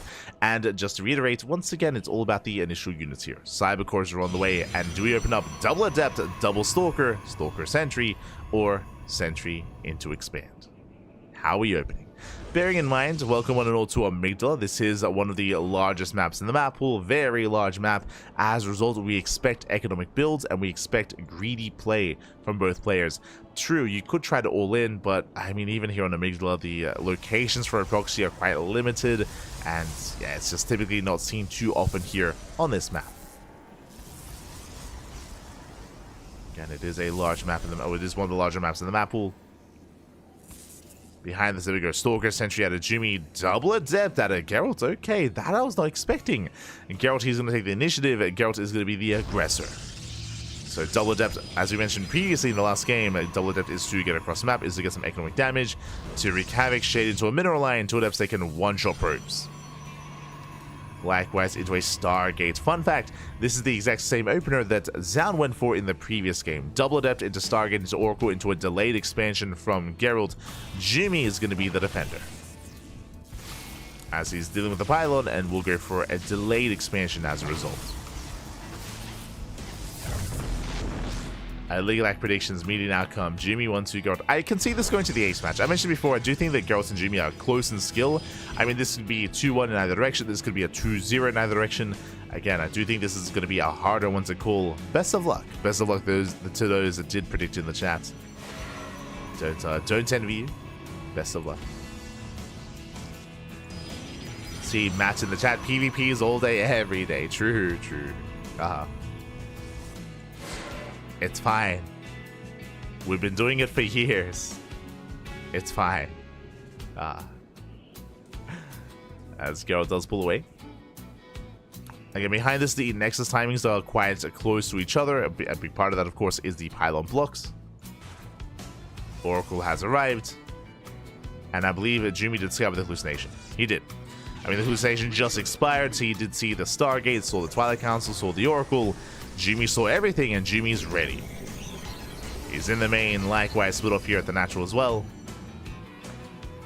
He's ready for the harass. Oh, shout out to the turtle. Shout out to the turtle.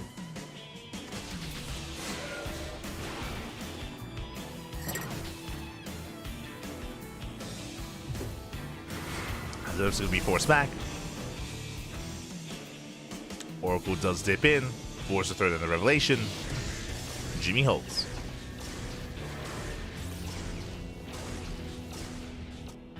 Jumy so far, he is holding on. Does force field. Sorry, does throw down the pylon at the ramp. Does wall up.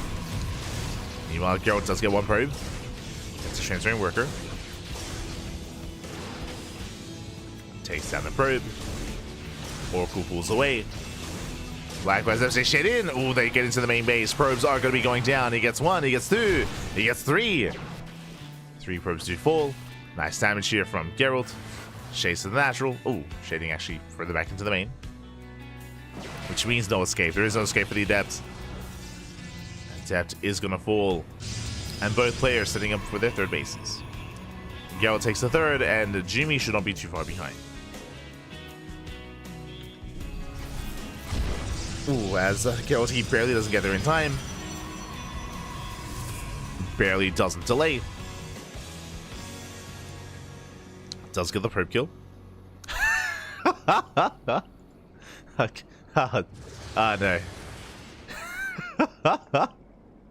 I think they're talking about that.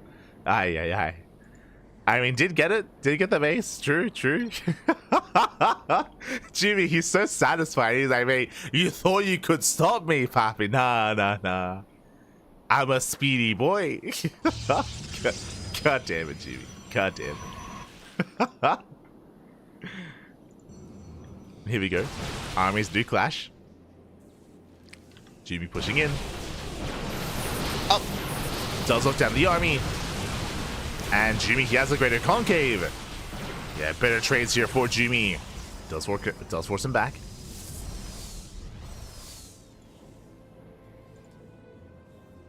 Does force him back. Stasis into the main. Up. Oh, it does catch 3 probes.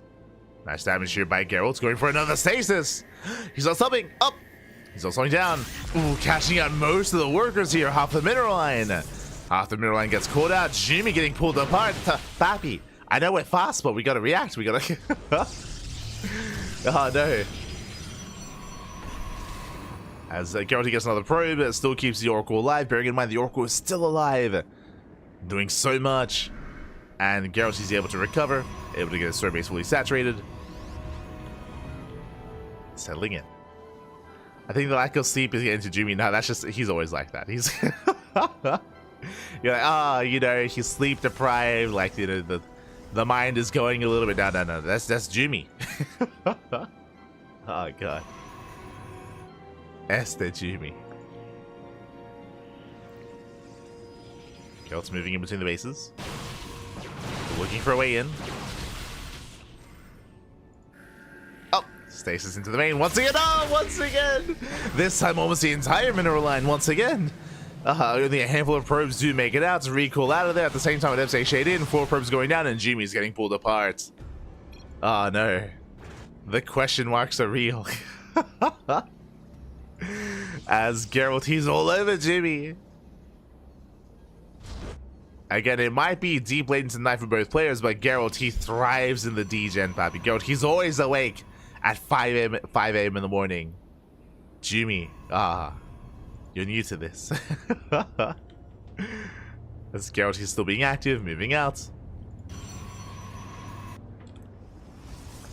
Oracle still alive, still active. Oh. Threatening dive. One stalker goes down. Not just one, getting a second, getting a third stalker as well. Better engagement here out of Jumy. Does catch Gerald out. Ooh, catching out more stalkers. Jumy has momentum. He does have momentum inside. Upgrades are even. Just better fights here from the green Protoss. Oh no, the stasis! They just keep popping. They keep popping off, Faffy. He throws out a cannon to focus on the stasis trap. Oh god. He's had enough. He's had enough. As once again the entire mineral line gets caught out. Jumy just hyper fixated on the fights. I mean, he did win it, don't get me wrong. He did outtrade Gerald, but may not have been worth it in the end. And sorry, did I say outtrade? Yeah, he got six stalkers. Did outtrade. Gerald's coming in for a zealot run by, distracting on the left hand side, keeping the attention here on the fight. And Jumy does have the cannon. Oh, Zealot's take a lapse in. Massive warp into defend. Jumy, he holds. Stays into the main. Jumy! No, Jumy! Out! Okay, he pulls back. Whew. Does pull away. Stasis did complete though. Oh, doesn't notice. No, he doesn't notice! Up! He doesn't notice! Oh, massive! No, massive connection! Jumy! No! He didn't notice.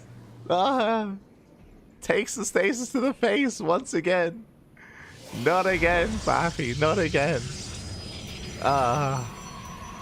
No. Jeez, that's what, like the 5th stasis that's gone off. It's crazy. Here comes Gerald. Gerald diving in. Immortal has arrived. Prism gonna get targeted down. No more reinforcements.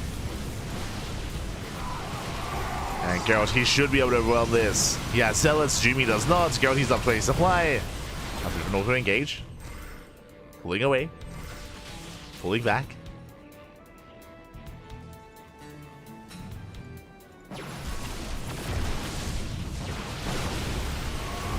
Yeah, so from here, Gerald, he should be able to break through. The Immortal's exposed, the Immortal gets targeted, there's one Archon left. More Archons on the way. The momentum is on Gerald's side. Well, finally, the Oracle did go down to the cannon, I believe. Yeah, cannon has 1 kill, the Oracle goes down to the cannon. Finally, it goes down 11 minutes into the game. But the damage has been done. That Oracle did so much. Again, it was only 1 Oracle invested into this game. You got so many stasis traps. So much economic damage. Finally goes down. Ooh, Jumy even misplacing that expansion, had to cancel, had to rebuild.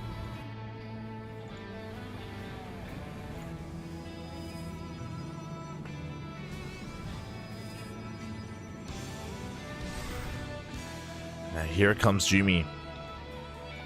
I mean, the armies are quite comparable in size, true. The quality is better for Gerald, as Gerald has Immortals. Jumy does not. Gerald's only fighting with half his army. But here come the reinforcements. And Gerald, he rotates at the same time. Zealot's hit the gold base. Gold Probe's going to be going down. Does Gerald's have enough? The Immortals, they come into play. They can focus on the Archons. Archons are being targeted. He gets 1, he gets 2. Takes down both Archons and he takes the fight as well. We'll lose 11 probes. We'll lose a lot of workers. Oh, Jumy going for the dive. Gets 1, gets 2. Gets 2 Immortals, going for the 3rd Immortal as well. Not bad. But still not enough. Gerald, he's still overwhelmed, still has a terrifying army. Did lose most of his Immortals. He's replacing. He's rebuilding. Jumy down to 37 probes. Sorry, 75. 37 army supply, what I meant to say. Down to almost half the supply here of Gerald's army supply, I mean. And Gerald, he can still be active. I believe Gerald, he has not seen these fringe bases. He doesn't know. Jumy getting away with a hidden expansion. But alas, Gerald, he should be heading this direction momentarily. Yeah, he's checking. Does move out. Does find the Nexus. From here he can engage. Once again, a bit of an awkward engagement here by Gerald. The Archons were lagging behind. Jumy fighting back. Diving on the Archons. Can he target it down? Can he target them down? The juggling though. Yeah, Gerald with the control saves the Immortals, saves the Archons. Takes the fight. Aye. Nice control out of Gerald. Does maintain himself.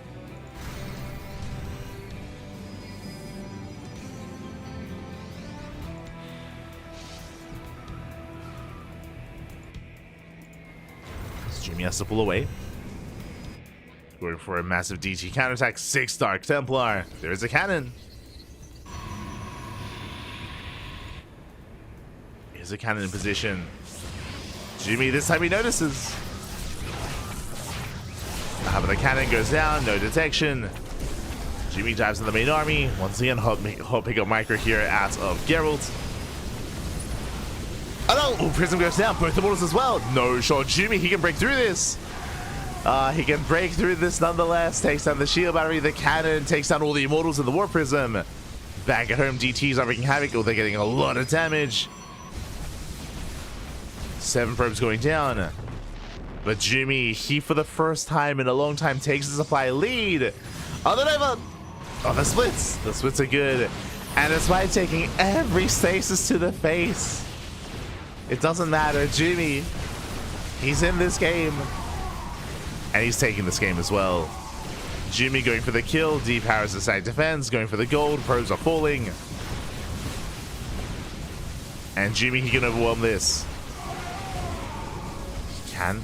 We'll see if he will. Nexus goes down. Never goes up. Gets 1 Zealot. Takes down 1 Zealot. Doesn't say how he got ahead in the army supply. He took better fights. He was able to take better engagements. Multiple times when Gerald was moving in, the Archons were lacking behind. We saw Jumy, of course, snipe the Prism with 2 Immortals. And even before that, was able to take better trades against Stalkers. Like, just slightly better fights over time in favor of Jumy. And with that, Jumy, he is breaking through.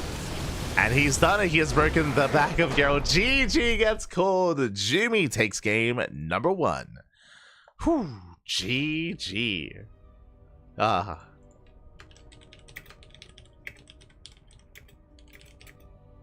Let's go. GG. GG, well played. Oh no. I'm messaging Jumy.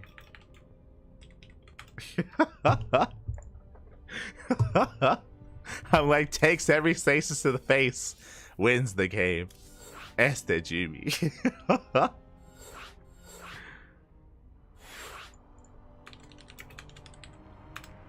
GG.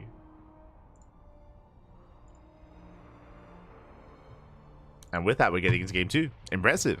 Very impressive. Jumy says, I'm hungry, Papi. I took all the stasis to the face. He ate a lot. He wants more. He ate the stasis. He ate the win. That's what his response was. Oh no.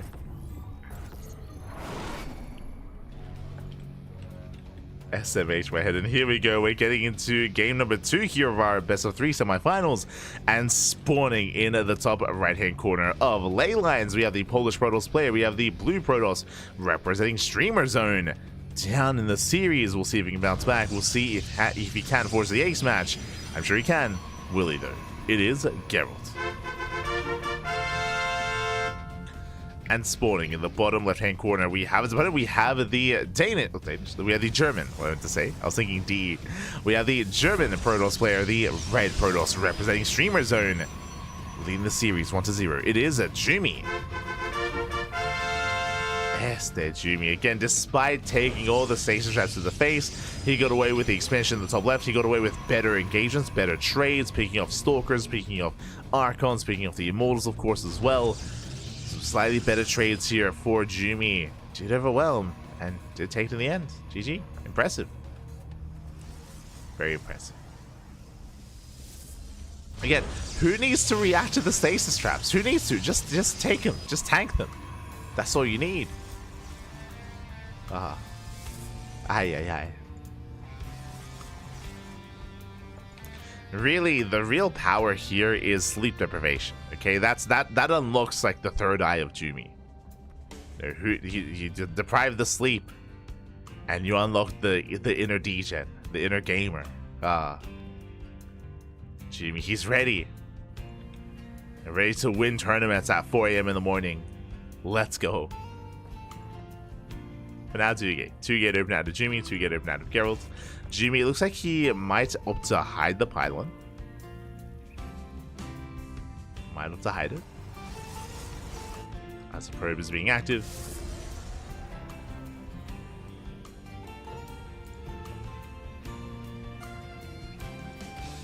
It's like, mate, I should play at 5 a.m. more often. I should. It's the Jumy. It's one of those things where, especially because it's so late and because he's so tired, I wouldn't be surprised if after that game, like, even he doesn't know what happened. He's like, he's like, mate, I do not remember game 1 at all. It's just game 1 was a blur. I just let Jesus take the wheel, Pap. He just took the wheel. He sent it. We saw the doggo. We saw the spray. Behind this is going to be a Stalker Sentry opener out of Jumy. Very safe way to open up. Meanwhile, Gerald's going for an earlier Nexus. Quickly checking here. Okay, Sentry. I wasn't quite paying attention. Basically, Gerald, he skipped his second unit. That's why he only has 1 Sentry. It was a Sentry. Skipped the second unit into a faster Nexus. So, greedy build here by Gerald. And Jumy going for a proxy across the map to reinforce. Okay, Jumy, he's setting up here to proxy. To warp in across the map. Behind this, going for a Twilight Council. Into Blink.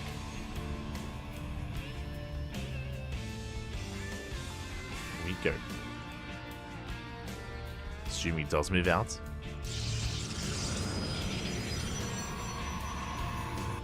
Does move out across the map. Oh, there's the doggo. Ah. Beautiful.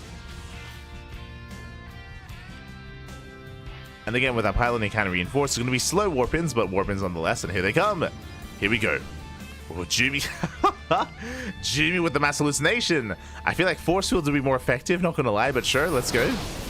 Does start step in. Shield battery is done. And with the help of the shield battery, Jumy cannot break through this. Trying to tank some shots. We'll lose 1 Stalker. Boys are being pulled. And Jumy takes out 1 Sentry. Shield battery out of energy. Jumy, can he get another Sentry? Oh, he wants it. He will. Second Sentry goes down, but Gerald, he will hold. He will hold at a cost of 8 probes. Ay, ay, ay. Looking at the trades here, 8 probes, 2 Sentries, 3 Stalkers, and 3 Sentries here. Better trade for Jumy. Is down in army. Now it's time to counterattack. Now it's time for Gerald to keep on pushing. Jumy is not done. He warps into Adepts. He's going to be shading to the mineral line, and Gerald, he has not much of him to defend. Probes are going to go down. Gerald, he races back home. Probes are falling. Gets 1, gets 2. Gerald, he turns around. Oh no. He turns around and Adepts, they bust into the main. This is getting out of hand. This is getting out of control. 3, 4, 5 probe kills. Can he get 6? Up. Oh, not quite. Whew, but 5 probes going down nonetheless. Good damage. This also just gave Jumy more time to reinforce back at home. Jumy, he would have been in trouble. He would have been in a lot of danger to the counterattack. But alas, Gerald, he did turn around, and Jumy got away with it. Got away with it in the end. Gerald, he finds the pylon, shuts it down. Jumy getting ready for a third. Gerald's getting ready for his own aggression. We're going for the proxy. We're going for the proxy. Look at the units tab. Gerald, he's up in Stalkers. 9 to 6. Pylon's on the way to reinforce. Jumy once again hallucinating an Immortal. Let's go. Immortal has arrived. Gerald diving in. Blinks on the army. Yeah, he ignores the Immortal. Knows it is fake. And with that, he's going to be reinforcing 3 Stalkers at a time. He's going for the third, trying to force a cancel. Gets a kill on the shield battery. Gets a kill. Jumy with some very delicate micro.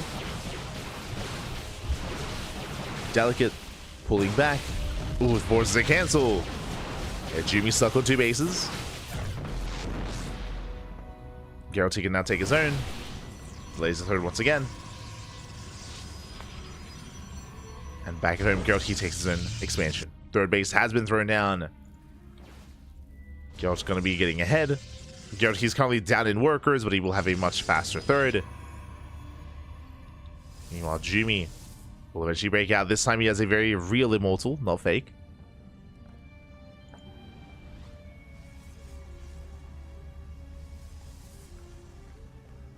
This time it's going to be real. Gerald will scout, will confirm. He's aware.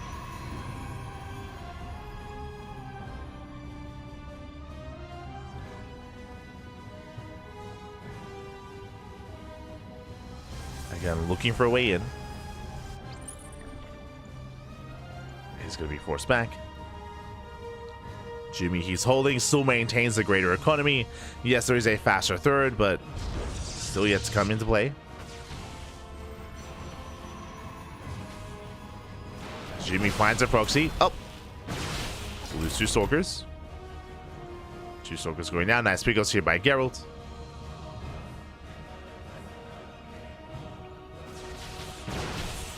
Jumy diving in.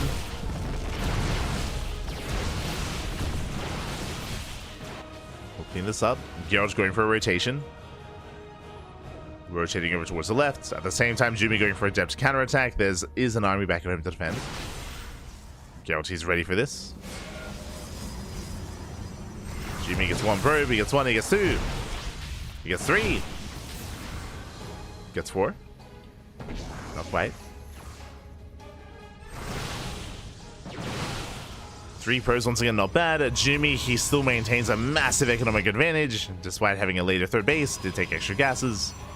Was able to get better saturation, and now working towards Chargels and Archons. And +1, Gerald, he's behind. He's still working on his own forge for his own +1 gateway explosion as well.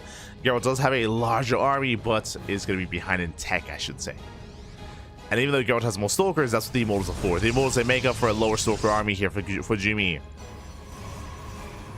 Gerald moving in. Zelson to arrive. No Archons for Jumy.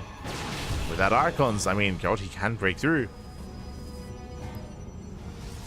Speaking of, though, here comes the first Archon.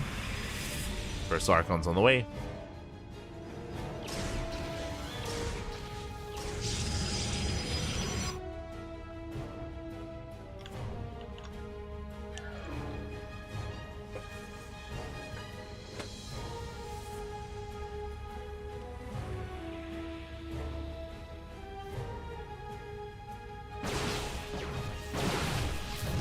Gerald, he pokes in. Gets a pylon. Gets 1, gets 2. 2 pylons go down. Nice pickups here by Gerald. Oh! Oh, speaking of pickups though, Prism goes down as well. Jumy fighting back. Getting a much later 4th base, as Jumy has been contained the entire time. But Jumy has built up to 3 Archons, 3 Immortals. This army is becoming terrifying. And the reality here is that even though the supplies are similar, Jumy has a higher quality army, has a more efficient army. The soup does lie. As Geralt is stuck with purely gateway units, purely Zealots and Stalkers. The first Immortal is still on the way. We do see Geralt going for the Dark Shrine, and when behind Dark Shrine, makes sense. He needs some kind of damage here. Geralt needs something to go his way.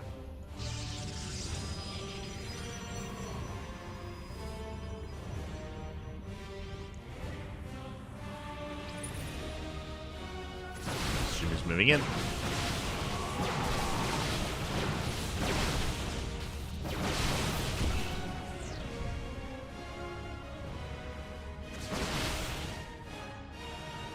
Does move in.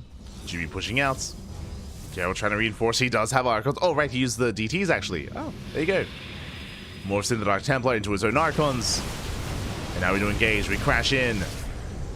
Again, 1 Immortal for Gerald. And he's got a massive amount of Zealots. Again, it's 24 Zealots for Gerald. And Jumy, he's got the Archons to make up for that. He's pushing in. Zealots say engage. Jumy's got his Warpism. Do we juggle back? Archon's getting low. Gerald, he gets 1, he gets 2 Archons. At big losses for Jumy. Jumy, he's pushing through. Zealots on the way for Gerald. Warpin does complete. Jumy cleaning out his Archons down to 2, soon to be down to 1. 1 Archon left, and without Archons, he's going to be vulnerable to these Zealots. Again, we've been lacking War Prism control here from Jumy to save those Archons. And he's forced back. And Jumy has to pull away. Failed to break through. Jumy instead going for a Zealot run by. A Zealot drop. Gerald going for his own counterattack.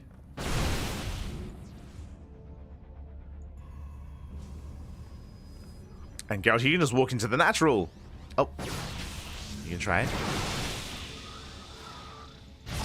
DTs, a hit to the right hand side. 5 probes falling. Gerald, he's so close. Depowers the robo. Go for detection. Bay's on the way for Jumy, getting into disruptors. Archon's going down. Yeah, we get 2 Archons here into the middle line at the same time. We attempt some Zealot harass. Gerald, he defends, and Gerald, he's all over this. Takes down the middle line, defends back at home. 17 probes go down. Despite the lead that Jumy had, not anymore. And not anymore. Jumy is falling behind. Trying to engage. Archons are stuck behind. Nice around though. Jumy taking a better fight. It's an Archon. Takes down the Immortals and the Archons as well. Oh, gets a Prism. And miss rally from Jumy. We'll lose the War Prism. Jumy breaking through. Takes down all the Zealots, blinking on top of the army itself.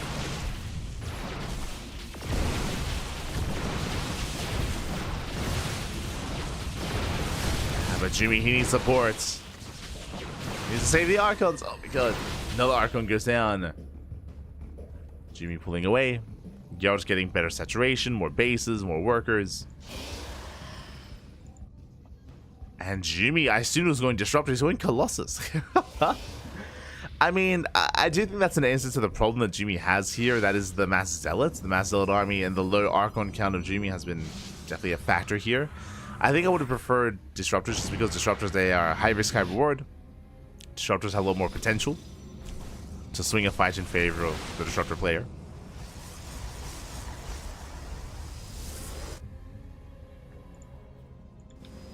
Colossus, they have their place. But, Jumy's pinned back. He has pinned back. Gerald going for his own run by.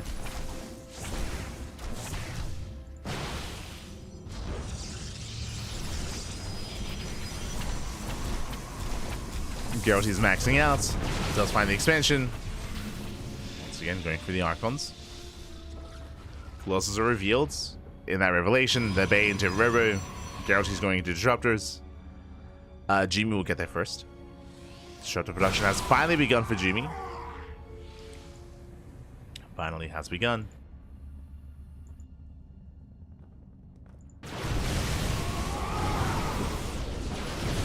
As Jumy cannot push in. It's up to 3 Colossi though. I'll say Thread and Gerald. Both armies are maxing out. Jumy, he's defended until he's been maxed. The Immortals are exposed. He gets one. Gets one Immortal. Tempted to blink. Gets an Archon. Yeah, Gerald caught out of position. Go with this fans out of the Immortals. Yeah, he gets one. He gets 3. 3 Immortals going down. Massive pickups.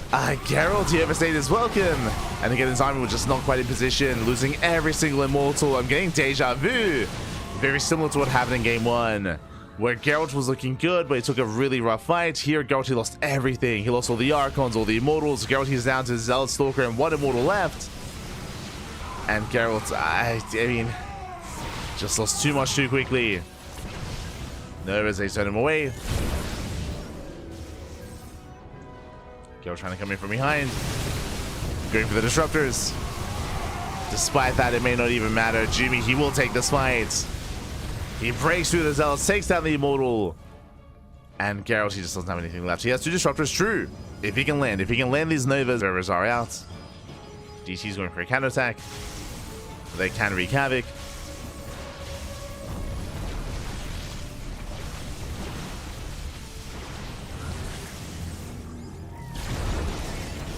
Jumy pushing in. DTs they get across the map. There is a cannon. There is a cannon to defend. Cannon goes down. Ooh, depowers the robot. Both of them. Oh my god.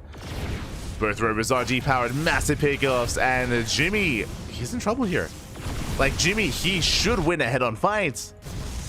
But it's taking a long time. Do we have a recall back home? Just warp-ins. Waiting for detection. That's going off. There we go. Jumy, he defends. Does take some Novas to the face.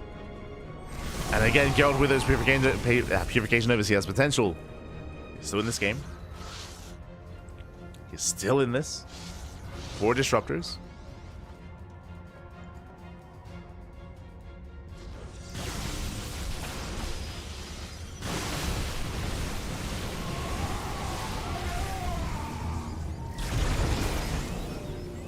Jumy being forced back. Taking more expansions.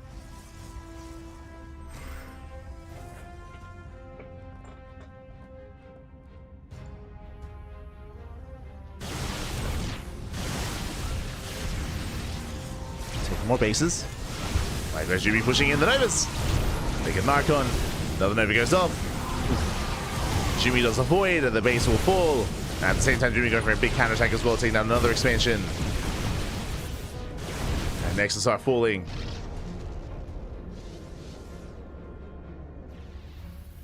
Gerald's getting contained. He needs an economy, he needs another expansion.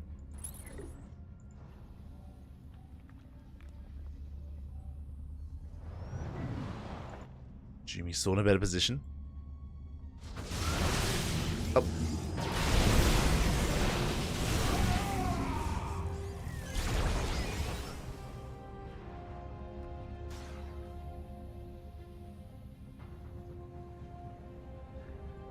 As Jumy getting ready for surround. Coming in from behind. Gets one disruptor. Gets a kill or a cancel on the expansion.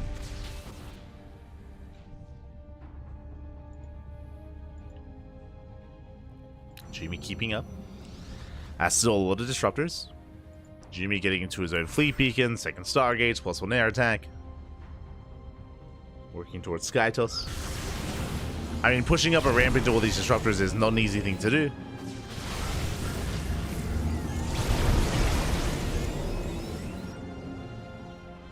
It's not going to be easy. Ooh, as he does expose his army. He's going to lose everything. No, Gerald. He moves down to the low ground. Disruptors, they get left behind. There's 3 disruptors left. And once again, they get targeted down. And one after the other, there's 1 disruptor remaining here for Gerald. Jumy comes in from behind. Catching up more reinforcements. And Jumy, he can't commit into this. Only 1 disruptor left. But now going for the bases. Going for the expansions. Jumy trying to hold on back at home. And to any will. As he is distracting Gerald. Gerald, he has to get some kind of damage. He's moving out. 1 Nova goes off. Nice connection. And there's the recall. Recall back home. Ooh. Takes Nova to the face. Jumy coming in for the surround. And GG gets called. GG Jumy. He will take the series 2-0. Clawing his way back into Game 1 and Game 2. And he will advance on to the Grand Finals. GG. Very impressive play here by Jumy. Despite the deficits in both games, he was able to claw his way back in, despite the stasis traps in Game 1, despite the initially a larger army in Game 2 for Gerald. Despite that, he claws his way back in time and time again. GG, well played. Whew. With that, Jumy does take the series. Congratulations. Congratulations. As that leads us into our final PvP of the night. Into the Grand Finals. Let's go. Zoun has been patiently waiting. He's been patiently waiting the entire time. Patiently waiting here for his next opponent. And he has one. He now has one. It's going to be a best of 5 PvP between Zoun and Jumy. Now, I do need a moment here to set things up, so we're going to be going on a short break. And when we come back, we will have that grand finals. Take this moment, get some snacks, get some food, get some water, drain your disruptors, massage your marines. We'll be back soon with that final series. See you guys in a couple of minutes.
And welcome back, everyone. Welcome back. I said, no, the stream. It looks like the stream is stuttering a little bit here and it might just go down. But welcome back, everyone. Welcome back to the grand finals. Welcome back to the grand finals of the Tenacious Turtle Tussle number 26.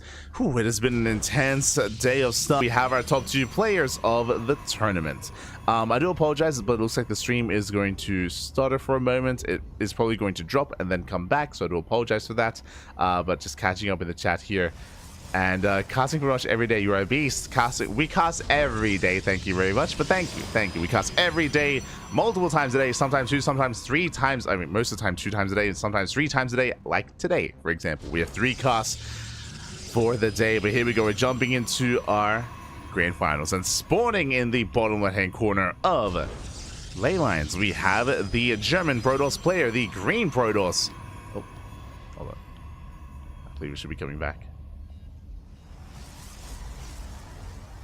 We have the German Protoss player. We have the green Protoss for Streamer Zone. It is Jumy. And spawning in the top right-hand corner, we have the South Green Protoss player, the red Protoss. It is Zoun.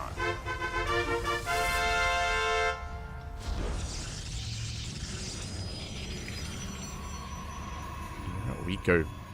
But I do apologize for the connection. It's just unfortunately the servers they don't like us, maybe they don't like us. And again, the stream should stabilize momentarily. Again, typically it goes down first, then it reconnects, and then we're good to go. And we will be good to go. Just have to wait for that moment. Actually, I think I could just get ahead of it here.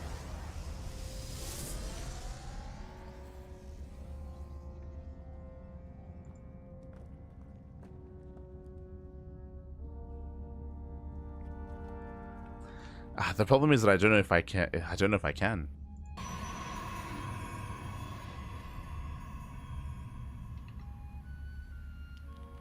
As of now, we do have our initial openers. It's going to be double gate opener out of Zoun, double gate opener out of Jumy as well.